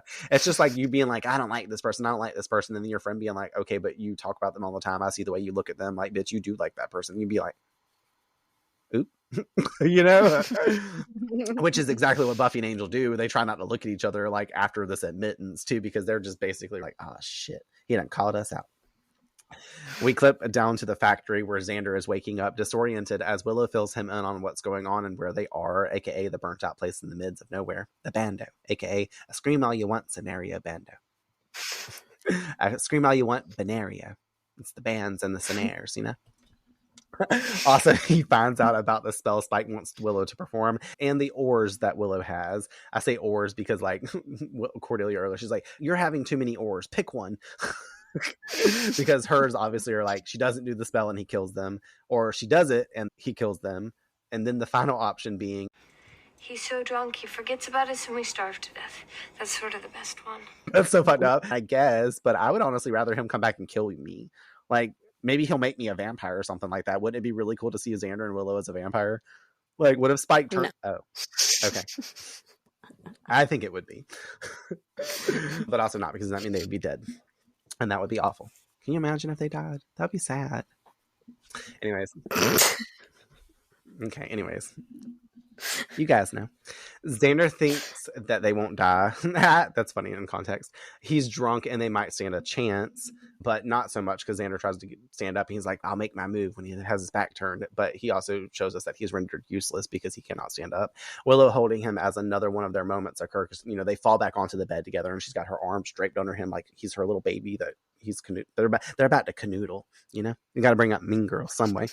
They're about to have a canoodle sesh. This is the way I wish you were holding me. But I'm just kidding. I'm just like really wilding today. Something wrong with me. You're like, Brandon, can we get to the episode? We have like literally I need you to go. 2 more scenes. Hey, we're only at 90 minutes. It's the 90-minute massage. We'll still be done before 1:45, which is perfect. Not 1:45 in time, but time recording. I need to be done well before that. Oh yeah, me too, because I'll be late to work. All right, anyways, they find this situation that's impending on life or death because she's like, oh no, we shouldn't, because they almost have a moment where they're about to kind of kiss because, you know, their faces are already drawn close to each other. And he's like, but this is a situation where we might die, so like, why don't we just do what we normally would in case we do die? And they begin to kiss for the last time. Thankfully, though, we hear their affair theme, is what we've been calling it, start to play. And I mean, it is I would say, like, it sucks because they're doing this and we know what's about to happen, but if I was down there and I had already had been these things, and I like I said, if I thought that I was possibly going to die, I would probably just go ahead and be with the person that I really like. She cares about him. You know what I mean? I'm trying to like flip a little script on it. Like, I don't believe in this fully, but I'm just saying, like, the elements are presented. So I do understand the situation. It's very much life or death. That enhances a lot of the emotions that you're already feeling. And when you have the suspecting loom of like, I'm not going to be alive anymore, you're like, well, fuck it. You know what I mean? So I do get it. But Cordy and Oz walk in the room because Oz has sniffed her the fuck out. He's like, I sniff bullshit nearby. Something's going on. I can smell it. Yes, it's a very distinct smell. It's a smell of bullshit. But unfortunately, they enter the room and catch them in the act of making out. And everyone is stunned. Cordy grows upset, and Oz, he seems to be holding it together pretty good, because like he starts to be like, we need to focus on getting out of here, like right now, like we need to go. We can talk about this. We can talk about this in 10 minutes. Yes. Yeah. And Cordy turns to take the lead to rush up the stairs, and unfortunately, this is a bando. And having the structural dangers you can all hear about when urbexing over on Echoes of Elsewhere, aka Courtney's podcast. The stairs crumble and give way as Cordelia falls through them. Everyone rushing to look down at her, who is claiming that she fell. And we see a large piece of rebar jutting from her stomach, having impaled her, and Xander working his way down there to help her while Oz goes for help. Fucked up scenario. Like, not only did you just catch this, but now we've got injured Cordelia, and this threw you for a whole loop. Because I will say, like, you guys go check Instagram. We weren't watching this episode and recording, but I just held my phone up to the screen and did a quick recording of like the episode playing side by side of Courtney's face to this. So you get to see how Courtney reacts to this whole scene unfolding. Don't really hear anything, but that's really what we just needed for the facial structures, because, you know, them eyebrows be eyebrowing. But kind of fucked up. I also feel really bad. I wouldn't say feel bad is the right way, but I like how Willow gets up and she's like, oh, it's like, oh no, like, fuck, I've been caught. Like, I also did not expect this. And it sucks because there's so many mixed emotions that happen just in that moment between the Fords exchange. They're really excited, probably be like, oh fuck, they're here to save us. Like, we're going to get out of here. But also, you know what I mean? The other shoe has now dropped and now it's exposed. And Willow, you conjured it earlier, talking about something bad's going to happen. Well, here's your something bad. Mm-hmm. I was so shocked when it's like you said, the double whammy effect for Cordelia. Like, first them getting caught, not just by one of their partners, but by both of them. You know, because usually that's rare. If two people are cheating on two people, only one of those people usually catches the people in the act. And then more times than not, that person goes and tells the other partner of the other person. Yeah. It's so rare to like have this exact situation play out. And so it's kind of like the exposure happening for everyone at the same time is like, holy shit. But then just when you think that things are not going to get worse, Cordelia goes falling through the steps and gets impaled. You know, so you're already worried about her before you even see the condition of her. But then when you see the condition of her, you almost forget entirely that what just happened because now you're immediately pivoted into worrying about whether or not she's going to live or die. So it doesn't even matter, you know, like for a second. Yeah, it doesn't even matter anymore because it seems like such a small issue if you don't know if she's even going to be there tomorrow. Yeah. This sucks for Cordelia. That's why I said, I know you said you felt really bad for Oz, but this is like the all around where I feel bad for Cordelia because not only did she get injured emotionally, she got injured physically within the suit. So that makes it a double hit on your body to heal from something like this. Like you said, when there's stuff like this that happens, that's life or death, which that is kind of how she's looking right now. It puts things into perspective. So it may, on the flip side, because she's okay, spoiler alert, I think it puts things into perspective, you know, because you almost look at time as a more precious thing where you're like, I'm not willing to waste a bunch of it, especially at the hands of someone who I just saw cheat on me with their best friend that they're around every day. So it's like, I'm definitely never going to trust this person. That's done. You know, so instead of sulking in your misery and having a very over dramatic, almost teenage appropriate, I'll say, for them response, she's immediately like just shoved into this other reality where it's like, now it's life or death, you know, and now my life has just changed because I just faced the reality of not having one, you know. Absolutely. So it's kind of like what you just said, but on the flip side, because here Xander used it as an excuse to cheat, and here Cordelia is going to be using it as an excuse to likely say, fuck off, Xander. You know, that's going to give her a lot to perceive too, just because of the fact that Cordelia's never really been injured. Like, she's never been in harm's way fully. She's been in the case scenario of danger, but and like this, because they went there because of the Spike situation, everything that's happened in context, that's why she's hurt. You know what I mean? So it kind of sets in that, like you said, granting the perspective, she might realize like, oh, being around Xander actually means I'm going to get hurt in all kinds of ways. Being around this group in general is going to make me possibly get hurt. So like you said, like keep in mind for that perspective as we move along. No spoilers, but breadcrumbs. Getting back into the episode though, outside the magic shop, the trio are leaving, but unfortunately bump into that gang of vampires the mayor has sent to take care of Spike. The vamps give Angel and Buffy the option of leaving, which is very nice for them. They're like, the two of you can walk away from this. And she's like I like when she first looks at Spike because he's like Tom crap or whatever, and she's like, don't you start anything. Which is really funny. But then she like has to also double back down and be like, I guess we're staying, because he's like, if you two leave, you never find where your friends are. And I'm like, well, we're just going to go check the factory after this really quick, just to double down on the fact that we know what we know that you know that you don't think we know. Okay. Buffy all earlier was like, I know what you know that you don't think I know. They all break into fighting the vampires, and a pretty cool scene, which I will say that's what I liked a lot about this episode, is we get to see all three of them take on, technically together, a group of vampires, and they're all very amazing fighters. They're all doing their own thing. I like all the kicks and flips that like Spike's causing the vampires to do on the roof of the car, knocking them down. Angel's over here with the fucking pipe at like Cordelia, fucking stabbing them and shit like that, and like knocking them out. Got a piece of rebar. And then Buffy obviously is over there fighting vampires too, and there's a heavy ass amount of group of vampires. I've never seen them take on these many vampires. Thank God there's 3 of them.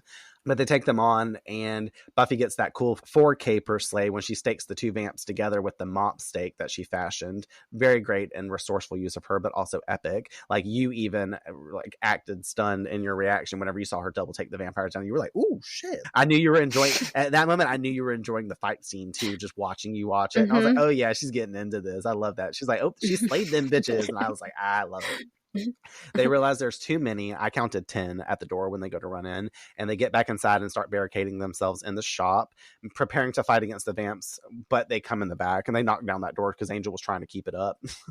And Buffy and Spike are taking on the 2 vampires while he's holding that door before technically that happens. We get another 2K per slay from Buffy by the bookcase, so we're now up to 6K per slay. for this episode, and her using that same move that she used on Angela is also on one of the vampires in Innocence, where she pushes them into the bottom part of the display case and then picks them up through the top of it. And it's like, remember that scene when they were fighting in the rain in the mall, and she like sends Angel's head into the display case with the jewelry and stuff, and she picks it back up, and it, like the through glass and the top glass like hits the vampire. Like, it's the same regurgitation, which I was all talking about Faith doing those same 2 punches last episode. Now we got Buffy. Like, they clearly have an arsenal of moves. It's like us in massage therapy. We know how to work certain moves, you know. It's muscle memory, quite literally. The door gives way and is crushing Angel when the vampires get inside. And poor Angel, because he's obviously weak as fuck. And also, that door looked like it was about to go whenever he pushed it shut. The lead one, aka Spike's old piss aunt, takes on Spike, telling him he heard that he went soft like baby food, and Spike decides to give baby a taste, taking him and the other vamp that's with him on. Once again, give us a good display of Spike's ability to fight. We never really have gotten to see this like in true context. He ends up dusting his one in a 2K per Spike slay, totaling us into a whopping 8K per slay this episode. Most we've seen so far, I feel like. Buffy and Angel noticing holy water vials and start throwing them at the remaining vampires, causing them to give up and retreat from being slayed themselves. Spike gloats on how this whole fight was so much fun. This violence helped to shape his perspective. So it's not just Cordelia having perspective. Now Spike got some perspective. He's pondering perception. Also noting how Buffy and Angel still aren't friends because of, you know, her helping Angel out and clearly caring for him. Buffy wants to just do the damn spell, and Spike is like, I'm actually over that. And he's like, your friends are at the factory. And they just look at each other like, what the fuck? Spike saying, though, his new perspective and wrong-headedness has made him see that he needs to go and force Drew to be with him by being the man that she knows him to be, aka prove himself by tying her up and torturing her until she likes him again. And then he goes to leave, and his last quote before he steps out the door is, love is a funny thing, isn't it, though? Isn't Lover's Walk a funny thing? The walk of the lovers. Crazy. Such a cool fight sequence, though. I really liked it. I'm glad you enjoyed it. I'm like telling our listeners for you that you really enjoyed the fight sequence because I saw it. But it was really cool. Everything leading up. And then like how funny and how normal of Spike to be. Spike's got to be an Aries. Just saying. Like a triple, like sun, moon, and rising, like is Aries. Because he's like really on the point for one thing, and then all of a sudden he's like, oh, okay, never mind. This sounds cooler now. Like, you know what I mean? He's done flipped the script like so quick. He's just after the challenging part, and once he has that conquest, he's like, no, I need to move basically on. I wrote in my notes, so I had a comment of Buffy and Angel. They just need to be together, or at least start to figure out what's going on, because like this helps us enter into that space and give them some understanding. Unironically, from Spike, the main spokesperson for toxic love becomes the very voice of reason that they get called out by in this episode. So by this point on, this is, I think, what has led Buffy to basically doing what she does in the end in a moment. Back at the factory, Willow looks down the hole at Xander, asking Cordy to please hold on as she fades out of consciousness, and he calls out to her in fear. And Cordelia, like at Charisma Carpenter, she does that like classic like falls to the side and eyes closed. We cutscene transition magic over to a funeral happening in the daytime, totally making us all think that Cordelia had died. And I'm gonna just let all y'all know, Courtney looked like she was about to cry because she thought Cordelia was dead, just like we all thought the first time that possibly Cordelia was fucking dead. 100% did, and I was crying. My eyes were starting to get watery, and then just in time, they saved the day. It's fucked up how they do that, but it's also kind of fun because they pull you in and they like make you like do that. But then like the way they do it is Buffy looking at Willow that they're walking by a funeral, which by the way, the funeral is probably for that shopkeeper that Spike killed. They're walking by just a natural day in Sunnydale on the sidewalk, and of course there's nothing but fucking cemeteries all over the place in this damn town. And they're just enjoying their day, and Buffy goes, so Cordelia's gonna be all right? Courtney was like, fuck, like, okay, good. I was like, but God damn it, you I fucks. felt the breath of relief coming over you, and you're like, oh, okay, cool. But also, fuck off, show.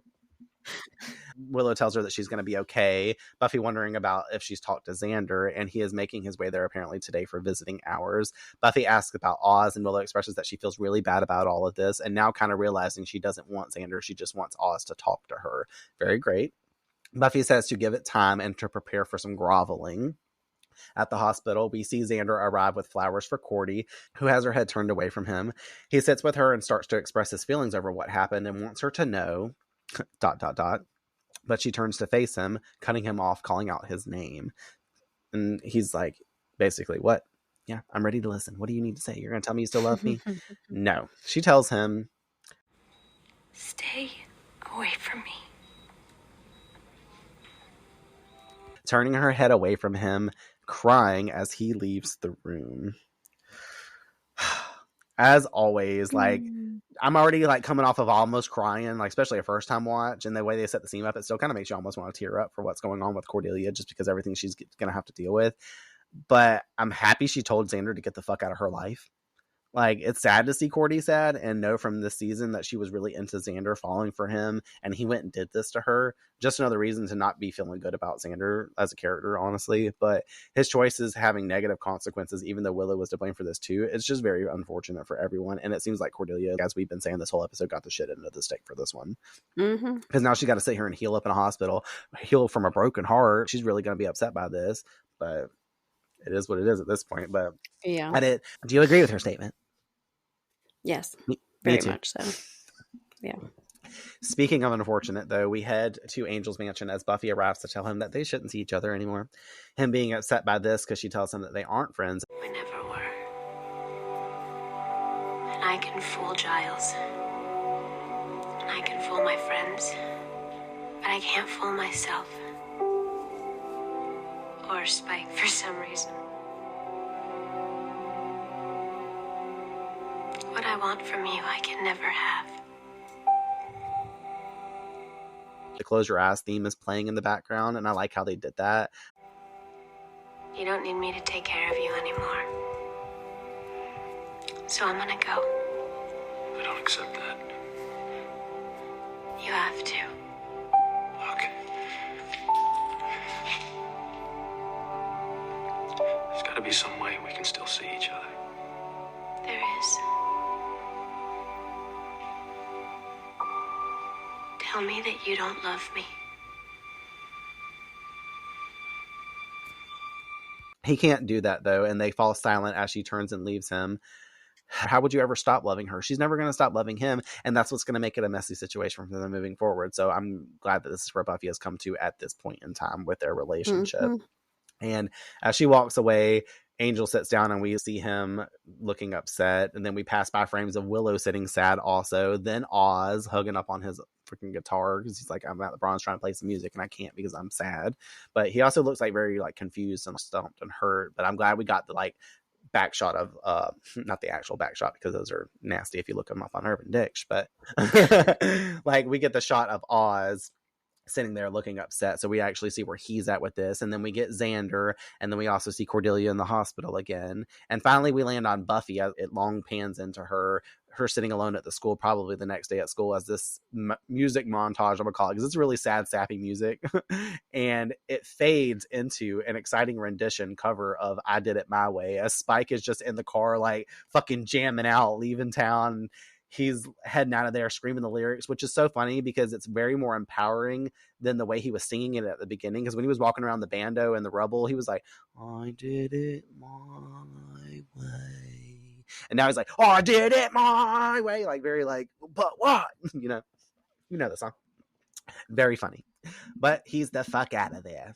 We fade to black, and here endeth the episode. Goodbye, Spike. Good riddance. Why can't I ever get over the car windows being painted the way they are that Spike drives? Listen. Like, first off, does he know tint exists? Like, I don't know. Just get it really darkly tinted. I think because you know that paint ain't doing shit. He's got like all these gaps in it where light can get in, and plus you gotta see. No, they definitely probably got a little cracker. Weird. I mean, it's the same thing whenever Angel was watching Buffy get called in Becoming Part 1 when we saw that flashback outside of her high school in Los Angeles. He like pulls up and rolls the window down, and he's got the windows smudged. And you made a comment back then, so clearly you don't like cars that are painted black on the windows. But this doesn't make sense to me. I'm like, you're not fooling me. I know the sun is still reaching you, and you can feel it on your skin. Well, he felt it earlier on his skin for sure. So he said, knows what I'm could happen. This bitch with my skin. Hot boxing is crazy. I forgot to put it in my notes. I thought I had whenever we were watching the episode, but whenever he gets in the car to pour the bottle on his burnt hand, you're like, the sun coming through that back window, how is he not burning up inside of that car too? Like, so I'm glad you made a point to comment on the fucking car again and bring us back to that point. I can't do it every time. Okay, my closing thoughts leads us right into the theme and metaphor. Something I found I love about Lover's Walk is the close that it has when it plays this bittersweet montage. Everyone is broken in some way. Cordelia and Oz are betrayed. Buffy and Angel quietly admitting that they can't move forward. Willow and Xander crushed by their own choices. And it's like Spike left this wake of heartache behind him, and his misery has infected the whole cast that he's come into contact with. And then he's leaving elated. But then in this twistedly funny way, he's the only one who leaves happy. He stumbles into town, drunk, pathetic, and lovesick, but he drives away rejuvenated and energized, like he's found this spark again. And there's this great irony to that. Spike's destruction becomes his therapy. He siphons off his pain and leaves it scattered across everyone else's lives, while he takes off liberated, windows down, music blasting, cigarette dangling. Like, he's free as hell in this moment. And that to me is part of what Lover's Walk means as far as an episode title goes. It's just not that Spike's literally wandering through Sunnydale. It's the journey that love drags us through. The heartbreaks, the endings, the detours we've never planned. Sometimes you're the one that's staggering down the road, lost and crushed. And sometimes you're the one that's walking away lighter, having dumped your baggage on everyone else too. So like, it's a fun little twist. That brings us though into the metaphor. Thematically, Lover's Walk really hits hard because it's about love in all its messy, painful forms. First off, Spike is basically the embodiment of heartbreak this episode. He's been dumped, devastated, and instead of dealing with it in a healthy way, he just spirals and drags everyone else into his misery. That's the metaphor here. When you let heartbreak consume you, it doesn't just wreck you, it pulls you down, and usually everyone around you as well. Then we've got Willow and Xander. Their secret attraction is all about temptation and what happens when you give into it at the expense of trust. They're sneaking around lying to people who care about them, and the whole thing blows up when Oz and Cordelia catch them in the worst way. The love spell subplot is a clever parallel to this, because just like trying to magically control love, trying to hide it or bend it to your will, it always backfires. On the other side, though, Buffy and Angel's love story is layered in here as well. The fact that they're teaming up with Spike, the literal symbol of destructive, toxic love, just highlights how fragile their own relationship still is. They're trying to stay apart, but this episode reminds us that they're still drawn to each other in ways that could easily pull them back into old patterns. Spike, of all people, gives Buffy this viewpoint of where she's at with Angel as well, and Mark Field's comments, he tears the mask of deception off of her. Buffy makes a mature decision and recognizes the kind of love that she may want is the one that she can't necessarily have with Angel. All of this really tying into season 3's arcs, which we kind of talked a little bit earlier, growing up and realizing that love isn't neat and it also isn't perfect. It's complicated and it can really hurt sometimes. This episode strips away fairy tale version of romance and shows us the truth that there's betrayal, heartbreak, temptation, and sometimes love makes you do the worst, most craziest things. The final speech from Spike says that all. Love isn't about brains or logic. It's blood. It's raw. It's messy. It'll ruin your life if you let it. And that's what makes Lover's Walk such a powerful turning point for the season. It's funny and dramatic, but at its core, it's brutally honest about what love actually feels like. Buffy fun facts. Buffy's last words to Angel, "Tell me that you don't love me," are identical to what she and Angel were forced to reenact when possessed by ghosts in the episode I Only Have Eyes for You. Just saying, because that's James was saying to Grace. He's like, "Tell me you don't love me." So here we are again. With the events of this episode, Cordelia gains an identical injury that Charisma Carpenter, the actress who plays her, actually has, a large scar on her belly from childhood, which what actually happened the exact way it does in this episode. She fell on a piece of rebar and it went through her body when she was fucking 5 years old. She's actually was impaled by rebar in real life, and she has a scar identical to the area that they put that on. So kind of interesting that they did that. Willow refers to herself as Cletus the slack-jawed yokel, a hillbilly from the popular animated series The Simpsons, for all our Simpsons fans out there. Buffy refers to weird science upon seeing the paraphernalia of Willow's spell preparations, referring to obviously the film or the comic of Weird Science. Angel reads the novel. I don't know how to say this, but it's like maybe La Nausée. It's Nausee. It's French. I do not know how to speak French, so I'm not Willow. But it's a 1938 novel by Jean-Paul Sartre. I don't know how to say her name either because I'm sure she's French. But it's a moment where, like, in these classrooms, we usually get a lesson being presented to us that's about a theme of this. And I think it's interesting, the book itself, for him to be reading the book that he is, because for those who don't know, the novel is about confronting the raw, sometimes overwhelming absurdity of existence. And in a way, it's a perfect mirror for the episode. Love here is messy, irrational, and painful, and so is Spike's heartbreak. Willow and Xander's secret romance, Buffy and Angel's fragile connection, all it feels chaotic and unavoidable, just like I think his name is 𝗏 in the novel, the characters are forced to face uncomfortable truths about life and desire, and there's no tidy resolution in the book's end. Even Spike's line about love being blood echoes the existential idea love doesn't follow reason, it just is, and sometimes it makes you sick, but it is what makes life feel real. Which is like basically what the book kind of pulls into its stuff. It's not about, you know, a lover's walk, but it's got themes, and they always present stuff like that. They wouldn't have shown the book cover and the title for no reason. You know what I mean? They would just had him there ominously reading a book, but it had to be relatable. Yes, exactly. And that's why. Look it up if you want to know more. Buffy tells Giles to be kind, rewind, which was a reference to the little stickers that came on VHS rental tapes back in the day to remind customers to rewind them to the beginning of the movie before returning them to the store. Blockbuster vibes. I miss Blockbuster. Very nostalgic. And then I have a couple of goofs. When Buffy pins Spike down on the kitchen table, the position of her arm holding him and his red jacket changes between shots. During the scene with Willow and Xander discussing their options on how to escape, the blood on Xander's face keeps changing lengths. Apparently it drips like lower towards his chin and then moves back up to the side of his head. All right, let's get into our final slays. Final slays. Final slays. Walk of the Lovers. What are your quotes for this episode? I have two. One is when Cordelia said to Buffy, well, now you can leave and never come back. And then the other one is when Buffy responds to Spike saying that he wishes he was dead. And she was like, well, if you close your eyes and wish real hard. I love it. I love it. Oh, God. What are yours? I have like a little handful. They all kind of start to come from Spike. I like whenever he's like, I gave Drew beautiful things, beautiful jewelry, beautiful dresses with beautiful girls in them. And then goes on to be like, but nothing made her happy. He's like, I got you a dress, but also it's got a dead body in it. Like, or like a girl for you to eat. You know what I mean? Yeah. So stupid. Spike, after Joyce says Angel's crazy and he will kill us, saying, not while I breathe. Well, actually, I don't breathe. Like, he whispers that all into Joyce's ear. And then the final one is Cordelia when she's like, you're having too many oars. Pick one, to Buffy in the science room. I just thought that was funny. That one is funny. Shining Slayer. Who'd you give it to this episode? This is going to be interesting to see who got it. I was kind of torn here, but I think overall I kind of still have to give it to two people. And Shining Slayer and Shining Slayerette. But they're so even because I feel like they went through the same exact things. You Shining know what Slayer. I mean? I'll ultimately give it to Buffy because she did more slaying than Cordelia. She did more action-packed fighting than Cordelia.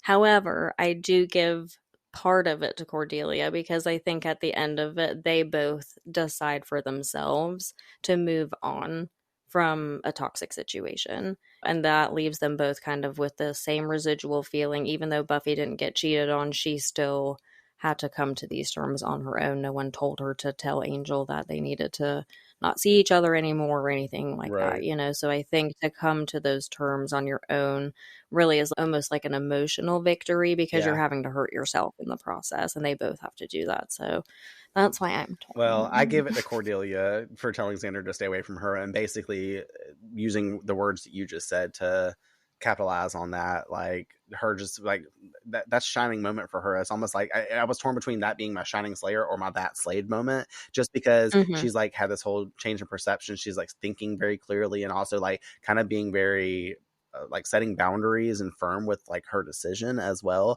She's like taking her emotions out of exactly. it. So I gave it to Cordelia for all that she's had to deal with and stuff like that. We don't have to actually have like a Slayer be the one that wins this round. But you're not wrong. Buffy was like the one. She is the Slayer, so she had to be the one. Weekly Wiggins, what was giving you the wigs? I mean, obviously, the entire thing still, hopefully this is the last time this rains with Willow and Xander, which I believe it is now that it's that. And Spike's hand. The burns. Mine was just Willow trying to use magic for personal gain instead of using better judgment and like doing that along with Xander and the non-consent stuff. So Willow's kind of my weekly wigs this time around. Sorry, bitch. Just solely. That slayed moment for you. Obviously, Buffy killing those two vamps like a damn shish kebab. It was really great. So. The buff kebab. The vamp kebab. So yeah, that was my slave Mine moment. was that, and also like, and this is a joke, and this reason why I chose it as a follow up is the third vampire that she slayed along, like she pinned him up against the ladder to the bookcase and then stuck the stake in him. I wrote she's like, and I'm Bookcracker Buffy because the books are right behind her. I was like, look at Bookcracker Buffy getting slayed. I don't know. That's what they mean. Joke. All right, Slayer predictions. So for everyone listening, we are getting together to watch the next episode. And while we're there, we're also going to go ahead and watch episode 10. So that being said, we're going to do a back-to-back thing. We're doing a reaction video for episode 9, which I'm about to get to the title of. And then we'll be just rolling into episode 10 because we're going to be doing that episode recording-wise with guests. So that being said, I'm going to wrap them all up in this episode so that way I don't have to like place things weirdly in other episodes. So you'll be doing Slayerette Predicts for 2 episodes. The first one, obviously, the next one. Episode 9 is entitled The Wish. Oh my god, this is like the most vague one yet. Is it though? Kinda. The Wish. Buffy is making a wish to have a normal life. Willow is probably using magic for something that requires fulfilling someone's wish. I don't know. Getting sent off this episode. So we're sensing some wishful energy here. Not wishful thinking, a wish. Joyce wishes she had more weed than she does. Like, there's lots of things I could speculate. Well, it's a Buffy episode. The episode entitled being The Wish. It's taking place on the Hellmouth, so we can't expect anything too great to be coming of this. You're right. You got to think about it, too. We're also coming off the tail burner of this episode, where everything has been unfolded, the subplot of everything like that. So, yeah. I'll give you a little hint, just for, like, a preface and a little breadcrumb. It's semi-Cordelia centric. If that helps. That doesn't help me at all. I'm all going, if that helps, and you're like, that doesn't help. All right, great. That doesn't help me at all. That just made me we'll more leave it there. confused. I will say, just as the follow-up to breadcrumbs, and I'll say it again, obviously, as we start to record it, this is in my top 5 Buffy episodes for the whole series. This is one of my favorites. Whenever you said yes to the podcast, just like Becoming Part 2, just like a few of the other ones, Passion, Innocence, Surprise. This is one of those that's up there with like, I cannot wait for Courtney to view this episode. If you said, Brandon, let's watch all your favorite Buffy episodes, like, and there were only 10 of them, this would be in that list. So, and I would have already seen this one. It's fucking awesome. And I'm glad you haven't, because you're going to be so surprised. I'm going to pump it the fuck up because this episode is dope as shit. So Slayer predicts for episode 10, which is entitled Amends. Amends. I don't know. I mean, someone's obviously making amends of some sort, but I don't know who or for what for. And I don't know. Well, when we make amends, obviously that means you are amended. I don't know. Well, your hints are not think hinting. Of the people too, just like, not necessarily for your reaction, but just like put it in your mindset. Like, there are reasons for people to have amends or to make amends for something. There's like definitely some coming back of energy that needs to come back into context. I'll say that very pointedly, coming back as a theme for this episode, because there's going to be a little surprise. I'm kind of excited. This is another reason why I want to watch that episode with you, like just as a back-to-back journey. It's another episode that's like really good, and there's going to be a moment where you're just going to be like, so, and by that I mean like a shocked face I just did on cam that nobody can see. So, well, all right, we'll figure it out when we get there. I will say though, in The Wish, I meant to say that I had it as a breadcrumb written down here that we get introduced to a new character that is in the Buffyverse in that episode as well. Ooh. So look forward to that one. But either way, fun episode. Had to take that little sigh at the beginning because it's like a big oof. It was fun having Spike here. So heavy with the culmination of this Willow and Xander shit we've been dealing with. Thankfully, we have the next episode to look forward, as I've already been gassing up. Thanks always for everyone listening and coming to check out our coverage of Lover's Walk. Let us know, how does this one make you feel about everything that's going on? Do you enjoy Spike's return? Are you glad that the affair was revealed? How do you feel about Cordelia's death scare the first time watching, especially? Like, did that shit gag y'all asses as well? That shit was fucked up. And then what do you think of Buffy and Angel at this point? Let us know, and we will catch you back here next week to cover The Wish.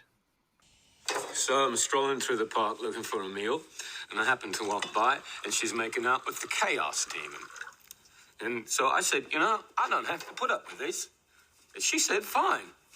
So I said, fine, do whatever you like. I thought we were gonna make up, you know? Well, she sounds very unreasonable. She is. She's out of her mind. That's what I miss most about her. Well, Spike, sometimes even when two people seem right for each other, their lives just take different paths. Like when Buffy's father and I... No, this is different. Our love was eternal, literally. You got any of those little marshmallows? Let me look. Thanks for tuning in to this episode of Buffy on Revamped. Remember to join us next week for a new episode release as we continue our journey through Sunnydale. We also would like to hear from you, so share your thoughts.